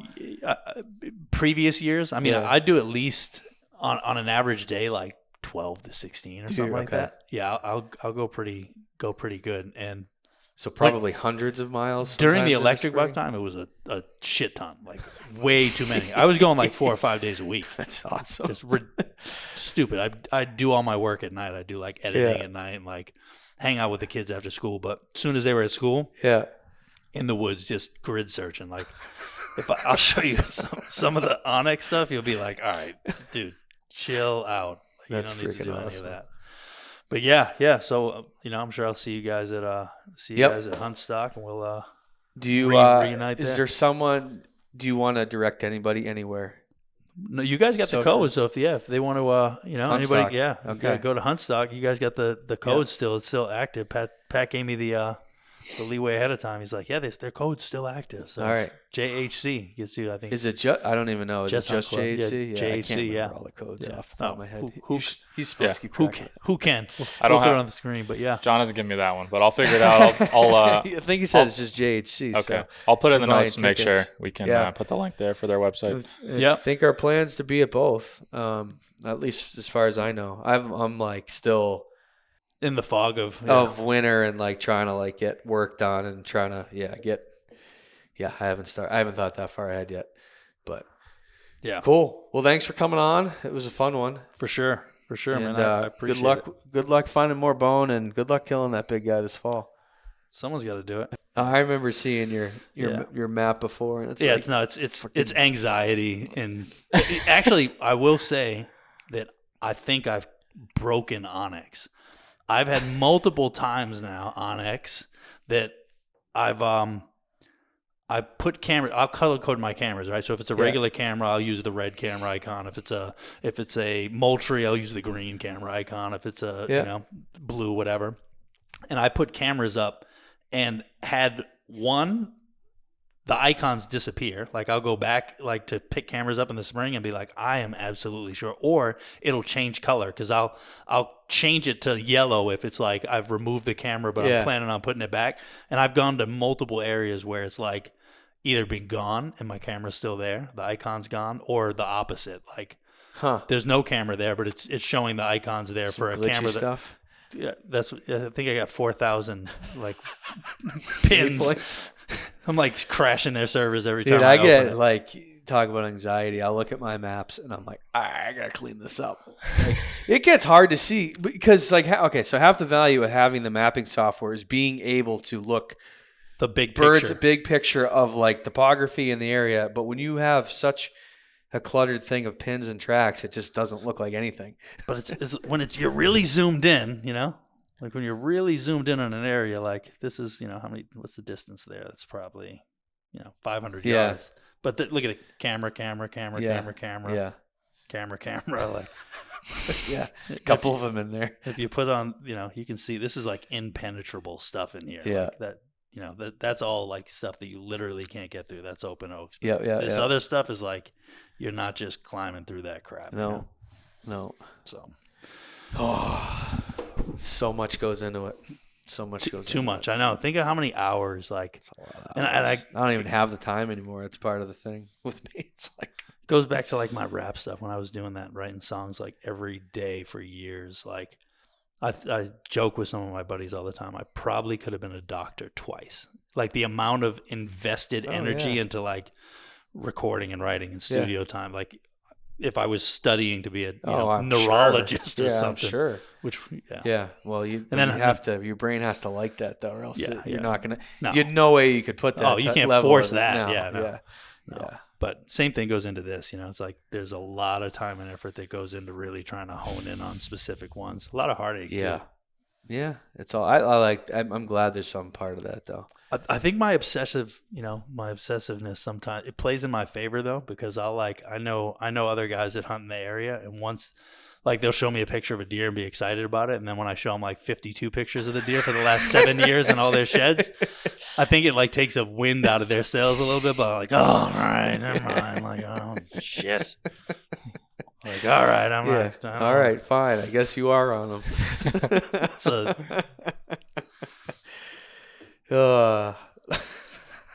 Too much. That's the way I can see that. Yeah. Cool. Look at this. Yeah. And there's his last when he was one, sheds. this is his mom, this is his little brother. Here's his aunt. Here's the guy next door. Like some guys, they'll show that stuff to, and they're like, "Okay, buddy." I'm like, what? Okay. Oh yeah, like, no, yeah, right. There's got to be a shit ton of people that talk behind my back. They're like, "That dude's a fucking psychopath."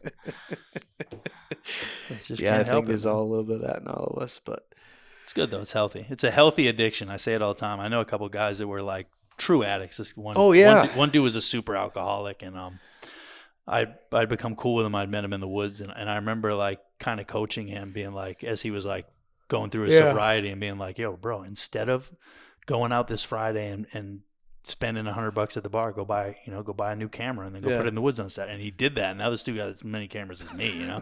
And I'm like, dude, you want a beer? Heard it's 2 for one night. Yeah. Here's 2 whiskeys. Let me see that Onyx. Do you have anything, Matt, this week that we need to go over? Or you need to? No, nothing. As always, like, subscribe. Like I said, I'll put that discount code for HuntStand down in the notes. I'll double check what it is. There's there's another discount for buying early tickets too. For right now, yeah. If you go to Okay. the site, because and use the code for Infault and Eberhardt and Wenzel. It's all on the site. Okay. So, yeah, we'll throw that. This will probably live longer than that will. Yeah. So right. In that event, yeah, you always get 10% with the Just Hunt Club boys. All right, guys. Thank you. Thanks, Pat. And appreciate we'll see you you in having the me. next one.